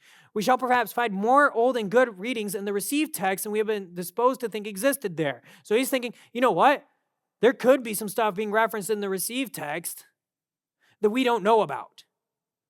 But it's from an exact knowledge of the old Latin and Oriental versions that we have the most to gain. All right, Western European manuscripts. In both England and Ireland, various manuscripts would appear across time, some of which the King James translators may have referenced. These manuscripts, varying from Latin to ancient Irish, contain texts that supported the King James Bible.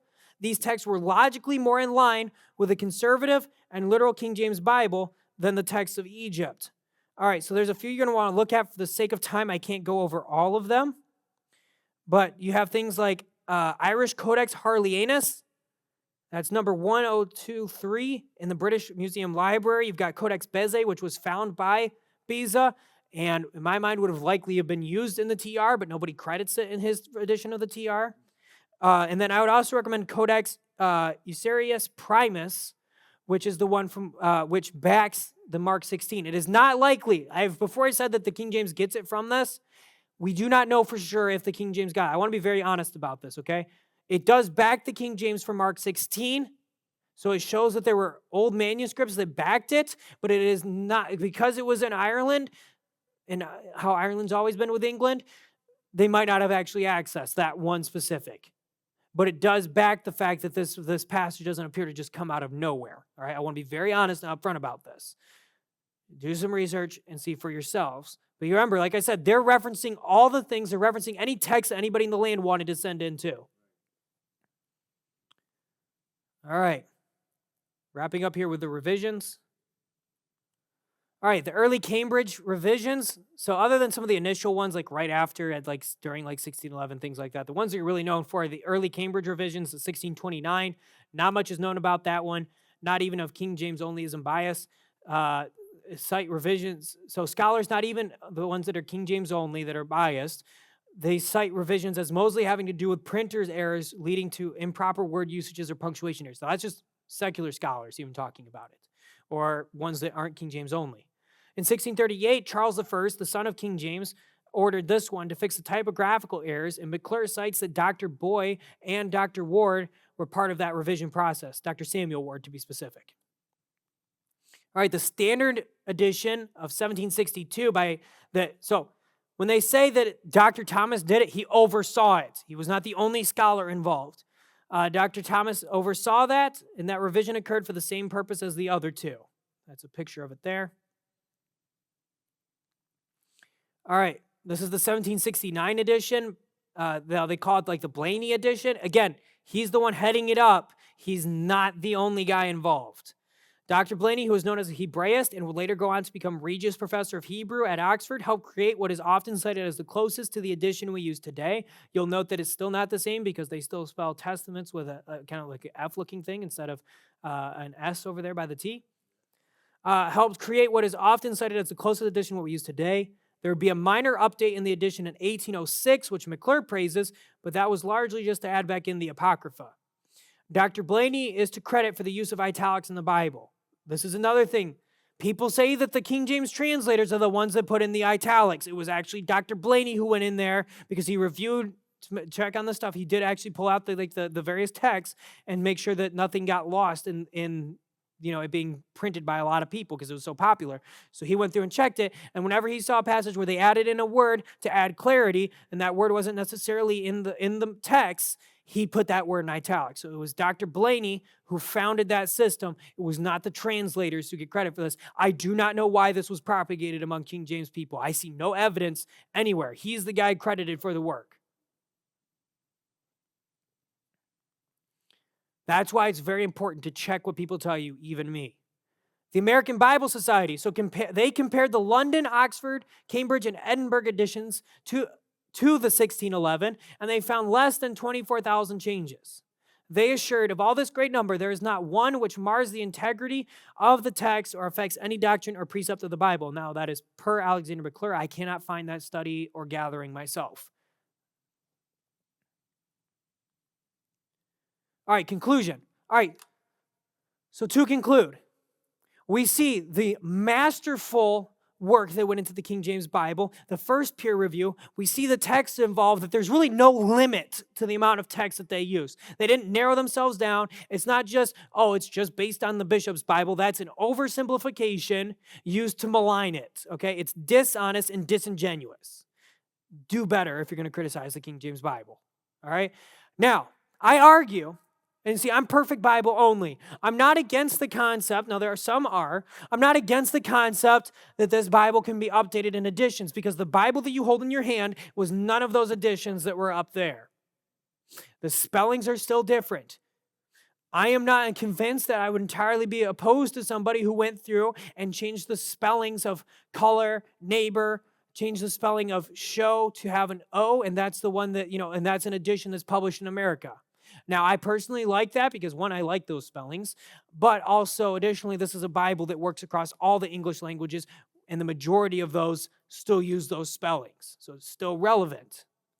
But if somebody were to actually try to do a full update on this, they would need to have the same level of skill as those involved in some of the revisions here, and if they wanted to challenge text at all, if they wanted to make large changes that could affect doctrine, we would need a group similar to the group that translated the King James Bible. And I argue, and I actually read this from a secular source, I can't remember if it was Times or whatever, you guys can check it out for yourselves and what some of the secular sources say about the King James. But even though, this guy said that even though we have more access, and he's not King James only when he says this, he says even though we have more access to scholars today than we did then, we would be hard-pressed to find a group, even of that number, as accomplished and as knowledgeable as the King James translator. So even if you don't believe, like I do, that there needs to be one handbook from God that we can guide our doctrine by, because if you go, why do you believe the Trinity? And you can go, 1 John 5:7, which won't be found in a lot of versions, or it's going to be reworded or changed to where it doesn't say the Father, the Word, and the Holy Ghost, these three are one. You're not going to see that in many versions. Also in Luke 2:33, if you believe, unlike Origen and some of the other ones, you don't believe in adoptionism. That's the concept that Jesus Christ was born man and made God at the baptism of John, when God said, "This is my beloved Son," therefore making him into God then you're going to want to pay attention to Luke 2:33, where it says Joseph and his mother, in the King James, and most other versions say his father and his mother, in which case you cannot use the Bible to disprove the idea that Jesus has always been God. You would have to just agree and trust your camp, your favorite pastor, your favorite scholars, whatever it may be, to back that belief. You wouldn't be able to make any definitive arguments from the Bible. So if you think there's a need for that and operate off that, I believe there needs to be one, which is a belief that the translators had, that there needs to be one Bible to act as the guide for us all. Now, they didn't believe that it couldn't ever be improved, it couldn't ever be changed later down the road. That's not something that they believed, nor do I. I do think that in the future, if there was enough change and we got people with that level of qualification, and I felt that God was involved in it, I would consider it a possibility. If Russia takes over the whole world and Russian becomes the dominant trade language of the world, sure, maybe then God will move and we'll have a Russian Bible. You say, well, what about other languages? I think you can give them a Bible in their own language. I would base it, just like they use the bishop's Bible for this, I would use this as the main guide for this. I would pull out the various manuscripts, and then I would have people both that were fluent in that language and then also fluent in those languages and in the English do the translation. But if they want to just use one that's close to it for ease of reading, and then when they need to decide doctrine, they go to this, I'm not opposed to that. All right? So that's where I end. But even if you don't think that there needs to be one handbook, I say that the best that there is, translated by the best scholars with best access to manuscripts, would be the King James Bible. All right, if anybody would like to start asking questions for the Q&A, feel free to come on up, and then by Tega's discretion, we'll stop.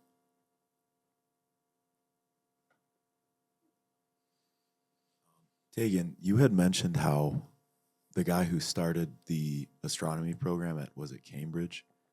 Had I think it was Oxford. Oxford, okay.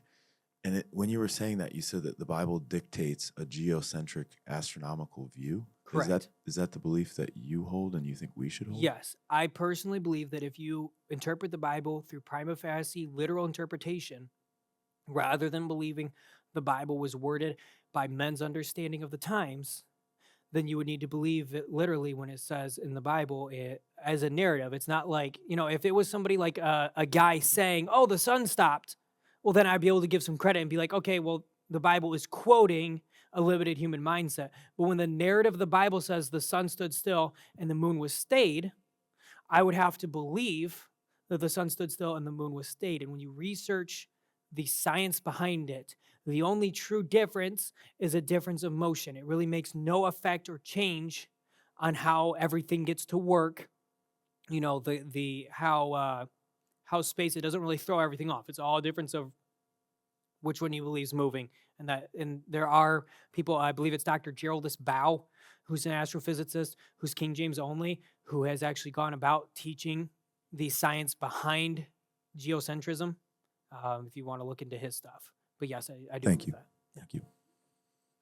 Hello. I have a question about the Masoretic Hebrew. So when you say the Masoretic Hebrew, what do you reference? Like, what is the culmination work with that? So the Masoretic Hebrew of itself was the culmination work of the pre-Masoretic text that came before, and then they added in things like the vowel points, the pronunciation guides. So that was the culmination. Later on, Ben Shaim and Daniel Bomberg, actually, I think Ben Shaim might have been involved in the first one, but Daniel Bomberg was really involved in the second Great Rabbinic Bible, I believe. And those are culminations that contain that text. Whether or not they were actually referenced and used by the King James translators is a matter of debate, but cannot be, I don't think, argued as fact. But those would probably be like a culminate, because what his goal was to culminate all of the different, because obviously if they culminated it then, just the same thing that happened with the King James Bible. King James Bible culminated, and then manuscripts spread out, right? So the same thing with the Masoretic text. It culminated, and then it's gonna spread out. And so what he did is try to culminate it back down again. But for the King James Bible, I would just say any possible Masoretic text that they could get their hands on. I refuse to make an illogical claim as to knowing for a fact what all they accessed. Okay, thank you. Yeah.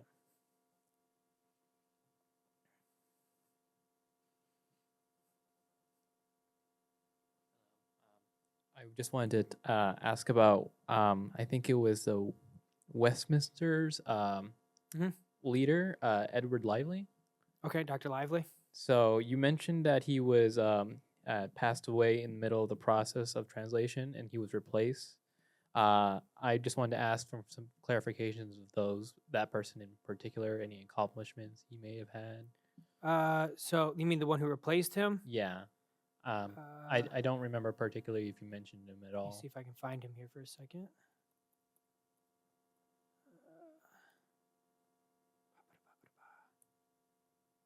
Believe I'd have to check on which one of them. He was one of the ones. So one of the ones that I listed in that group was the one that replaced him. I just cannot, for the life of me, remember which one of them was. I believe. Oh, no. So I do know that Mr. Spalding did succeed him as Regius Professor of Hebrew, and something's telling me that I think he might have been the one to replace him in the same committee. I would have to check on that. I might actually be able to find that here. Dr. Lively.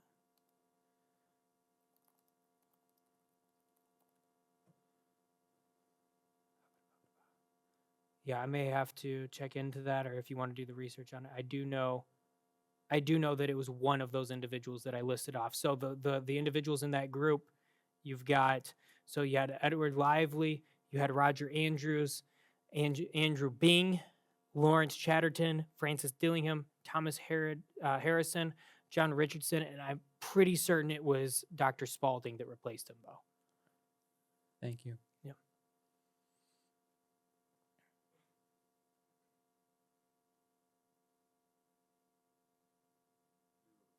Go ahead.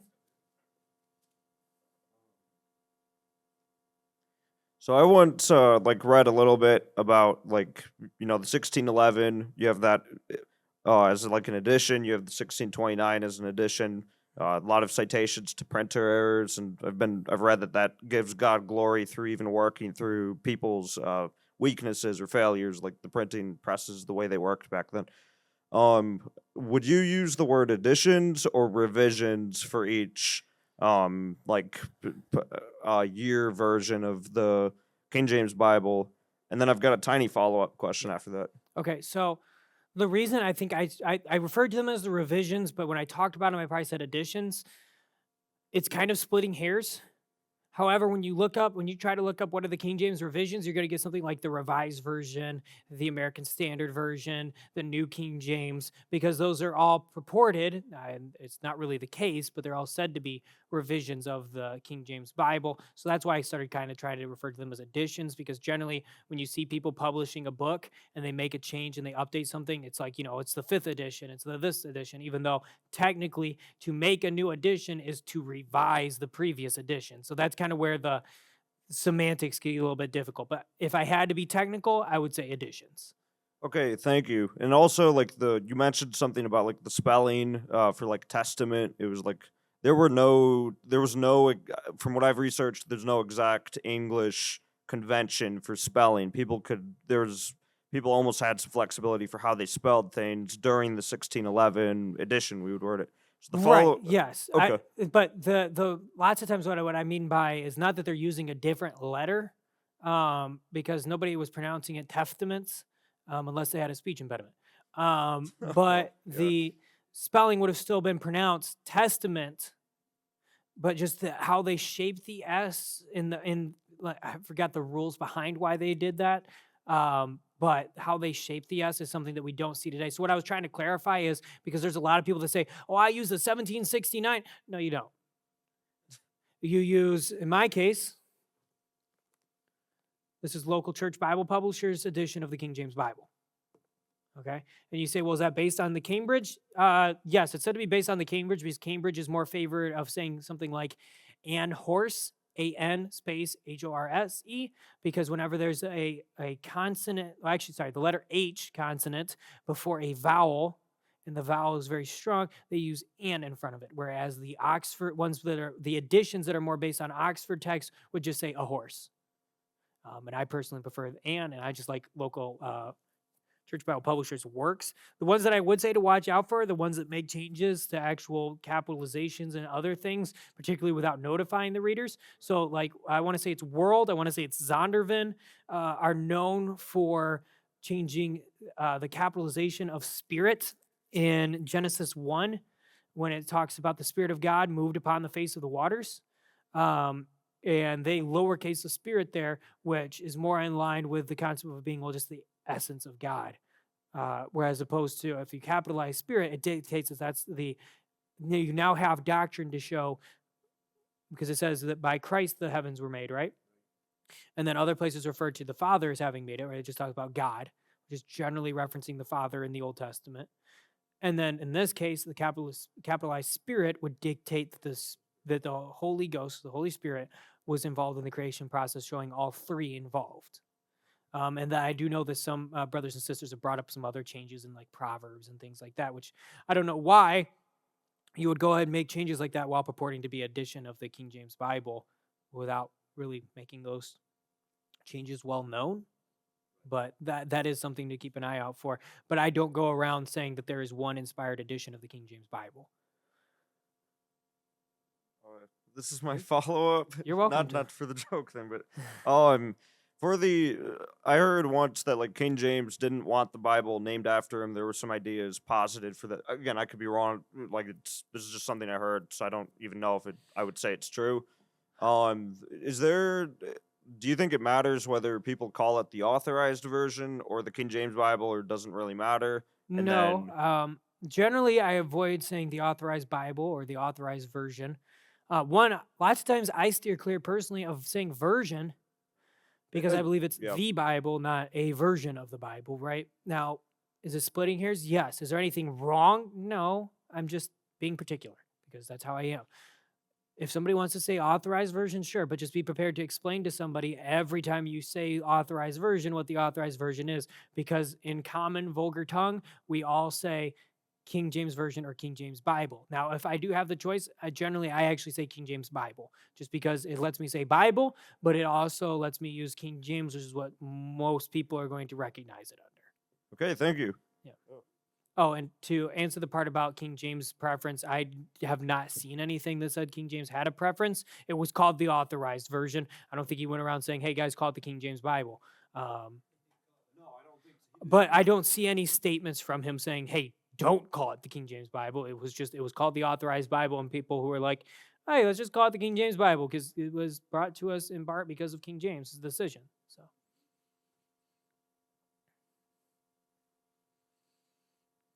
So you said the translation started in 1604 and was finished the first Yes. revision in 1611, right? Correct. Yeah. The work that was done by the translators, all of the translators being present, was done in 1611. And were Hebrew and Greek spoken anywhere at the time? At least the type of Greek we see, the Koine Greek? They were being spoken by the translators. As a matter of fact, some of them even said that they were more comfortable speaking that than in English. And they, like I said, I brought up that they did debates in it. Now, do I know if that's what, Brother George's kinsmen were speaking over in Greece at the time? I don't know for sure. So I'm not going to make any definitive statements about what type of Hebrew were being spoken at the time. I can only assume that since we're dealing with people in the 15 and 1600s, the chances are it's not going to be the same as some of these manuscripts that predate them, just like you and I don't entirely speak like the King James Bible is. But yeah, we would still use it. So they were archaic languages even to them? Potentially, In a yes. way, I would say that if the Masoretic text would be archaic, but I have never seen, it's almost unique in my mind to the Christian church, this concept that a holy text needs to be constantly updated so it's easy for them. It's a very interesting concept to me, that people will spend thousands of dollars paying to have the opportunity to do hard work to understand subjects. But yet a free, granted, if you pay for a nice one, but chances are, if you try hard enough, you can probably get a free one.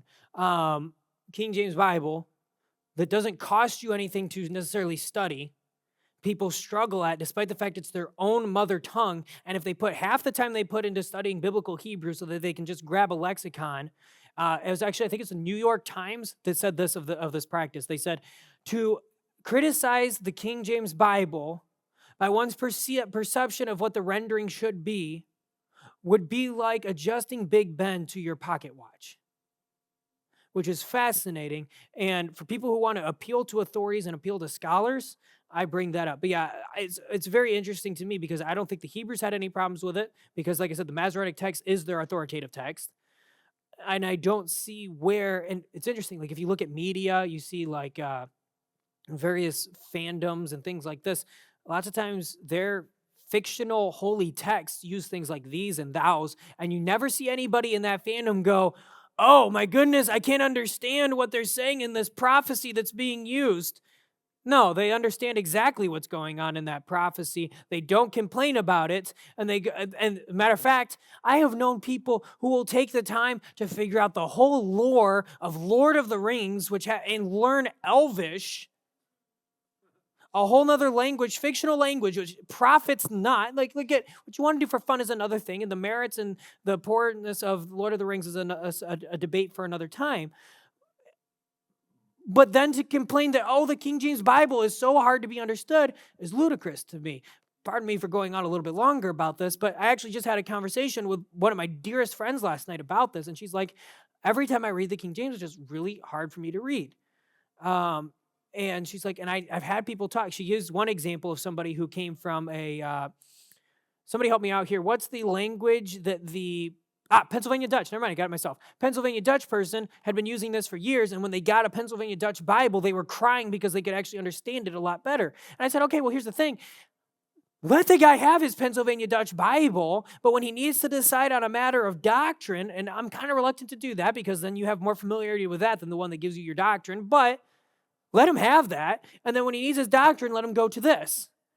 And I am willing to acquiesce that if somebody wants to use, like she uses the Common English Bible, which is far from the worst one to exist, but look, if that's what she's going to use in her personal reading, okay, but when it comes to making decisions on doctrine, take the time to elevate your language. The amount of effort that people put into just trying to criticize this, they'll be able to understand it in a heartbeat.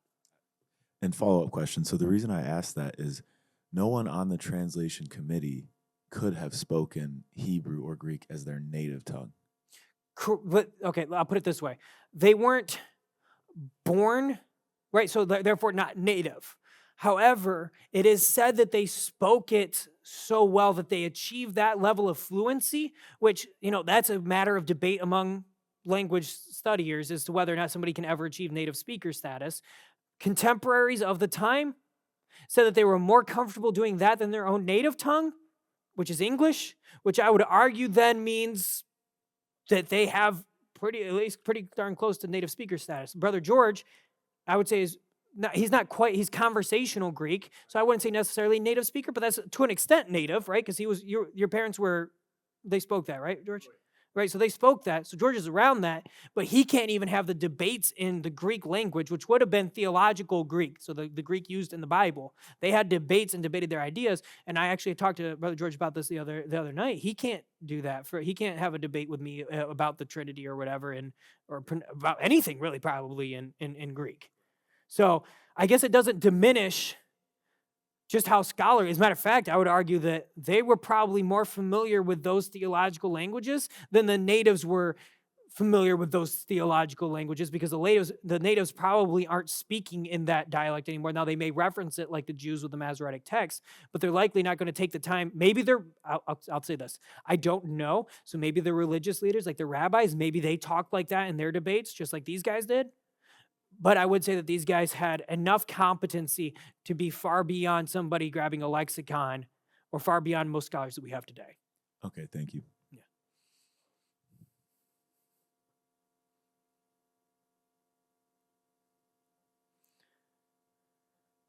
Nobody needs to hold back. If you want to be the same person repeating a bunch of questions, you're welcome to. I'm here for it. I see some people looking like this, so. More of a comment than it is a question. Yeah, at least speaking of the the Greek. It wouldn't be George any other way. Yeah. Well, because a lot is said about, people come around and say, well, the Greek says this and the Greek says that, which is really, like you said, very disingenuous, because most of them cannot even speak it. Most of them can't even have a conversational, Greek dialogue. Even my mother, when I gave her the Greek text to read, she had trouble at times, and she could read Greek and my father could read Greek just like I read English.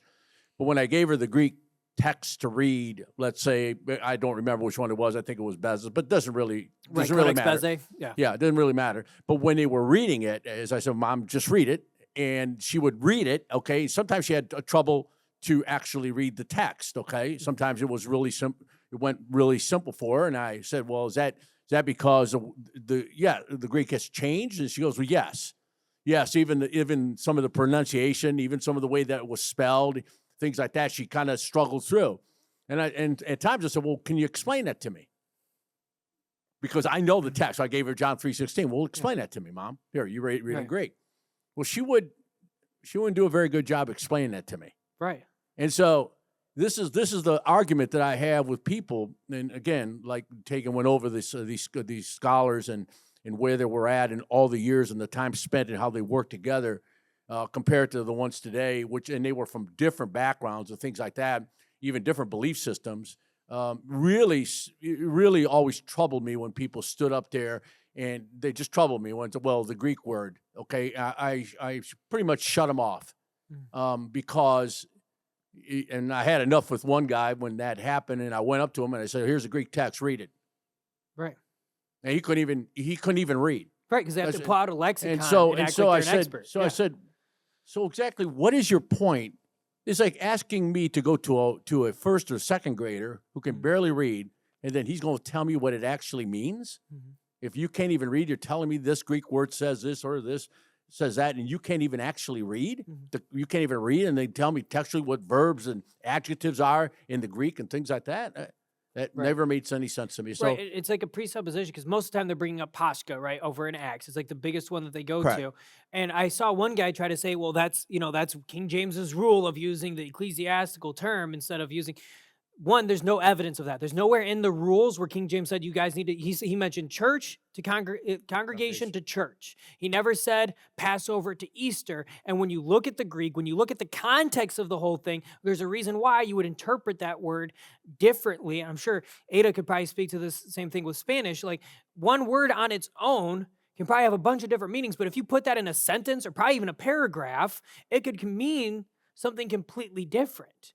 And that's the importance of when you're looking at some of this stuff is, again, these are the people who want to appeal to scholars, who want to appeal to this, and yet, for whatever reason, the 47, who even secular sources say can't really be compared to today, they criticize them. They all came together and said, this is what it means, and they could actually speak it, and then they have the arrogancy to assume that by taking a lexicon, they can go, well, this is a better rendering. Because one guy wrote a commentary that says this is a better rendering, or my pastor said this is a better rendering. Okay, your guy went to seminary for 4 years. That's nothing in comparison to these guys. So like George said, it's just disingenuous at best. Very. Like, I get it. If you operate on the assumption that a Bible primary purpose of a Bible is to be something easy to be understood, I understand the idea of being like, you know what, the King James isn't good enough. I need to make something new. But then I would also point out that, okay, well, watch what manuscripts you're using when you do that. But if your idea is you're going to a place for authority, doctrine, and scholarly work, sorry, the King James wins. It makes no sense to me. right. Thanks, Nick. Thanks, Dinkin. So, I mean, you had more, Paul?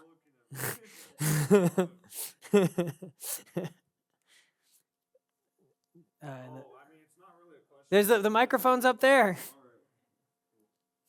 Just Yeah. There's a cool place though. You mentioned it, the local church Bible publishers. I might plan to go visit them again. A bit more of a planned trip. Yeah. Tyler and I went. It was pretty cool thing to just see it a bit and look at the different Bibles they had. But anyone wanting to look at this topic more, like just seeing some King James Bibles like just published in different formats or in cool ways. That's something. My name's Paul. Something might be probably going to email maybe a month or so ahead of before I actually do that. So yes, this is shameless marketing, but yes, you guys didn't pay for the ad-free version of this seminar. So this seminar is brought to you in part by Paul. But one thing I will recommend on this, if you want to do some research on what the translators believed, what texts they used, read in your King James Bible, if you have one, read the preface to the readers. All right? Take the time to read through that. And I think it was a couple of the translators that were involved in actually writing this, but speaking on behalf of all of them. I would take the time to read this. There's some very interesting things in there. As I was raising my hand, you were kind of answering my question while you were saying that. I was kind of asked if there was, in those debates that they were having, was there any sort of, the word I'm looking for, it's where the two parties come to an agreement or in the middle ground. So the only one that I actually know of, like a full debate, other than the Hampton Court Conference, where they're debating Puritanism, which there wasn't really much of a debate. It was King James going, okay, we're going to do this. Okay, we're going to approve this. Okay, we're not going to approve this. Other than that, you have the one that, like you had that debate between the two guys in Greek, which one of them wasn't even a translator. And that was just about Greek pronunciation. And I will say, to the credit of the one who's a translator, his pronunciation was the one that was mainly adopted by people later on. And then as far as the Latin one, no, I'm pretty sure a lot of the guys that Latin debate that King James was like presiding over about the if kings can be excommunicated, pretty sure everybody still went home persuaded that they were right on the subject, because that's just kind of how they were at the time. So there wasn't really anything that could have like had people, have one translator believe this and then write that down. Well, I mean, there were ones that were staunchly Calvinist I see. and wrote about that and went to a whole that synod to say that you can only be Calvinist if you're going to be a real Christian. And then there were Arminians who disagreed with that, and they were all in the same council, which again I think speaks to God working in that, because that doesn't just, I mean, for those of you who've ever interacted with somebody who disagrees on the subject of the knowledge of God and predestination, you know that being able to work together with them on something like that is nigh to impossible. And I'm not saying that to degrade either side of that. It's just both of those are just really hard to find themselves in agreement.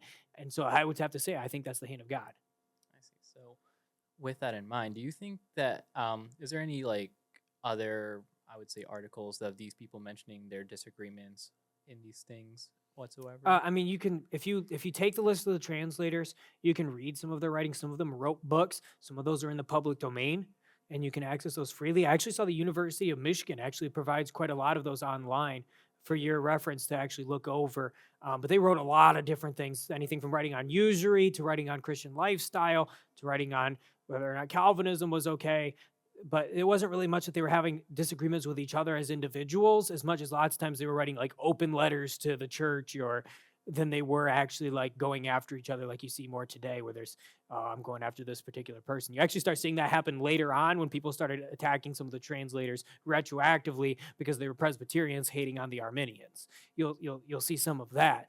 But there wasn't really much of a, I mean, they came together and they worked united. You're not going to see much of them fighting with each other, even outside of this. Thank you. If anybody else has anything else, I think we'll call it there. And obviously, you can talk to me afterwards. And for those of you who go to the same church as me, you can talk to me. Again, thank you to Wonder Ministries for hosting. Really appreciate it, being able to use your facilities. It's very nice. It's very generous. Thanks to Brother Ramos for his help with all of the production that goes into this, which is no small feat. And so, massive thanks to him for this, and for even really kind of coming up with the idea of getting these type of seminars going. If you have ideas for what you want the next one to be on, I think we've really covered this, and I don't intend to do a Bibliology part 3. I mean, maybe if there was enough demand at some point, I'll do one that just analyzes all of the other versions. That's a massive task on its own. But if you have certain areas that you're interested in, let me know, and we'll kind of go from there. But again, thank you to Brother Ramos and Wonder Ministries, and thank you all for coming today and taking the time to listen to me talk for as long as I did.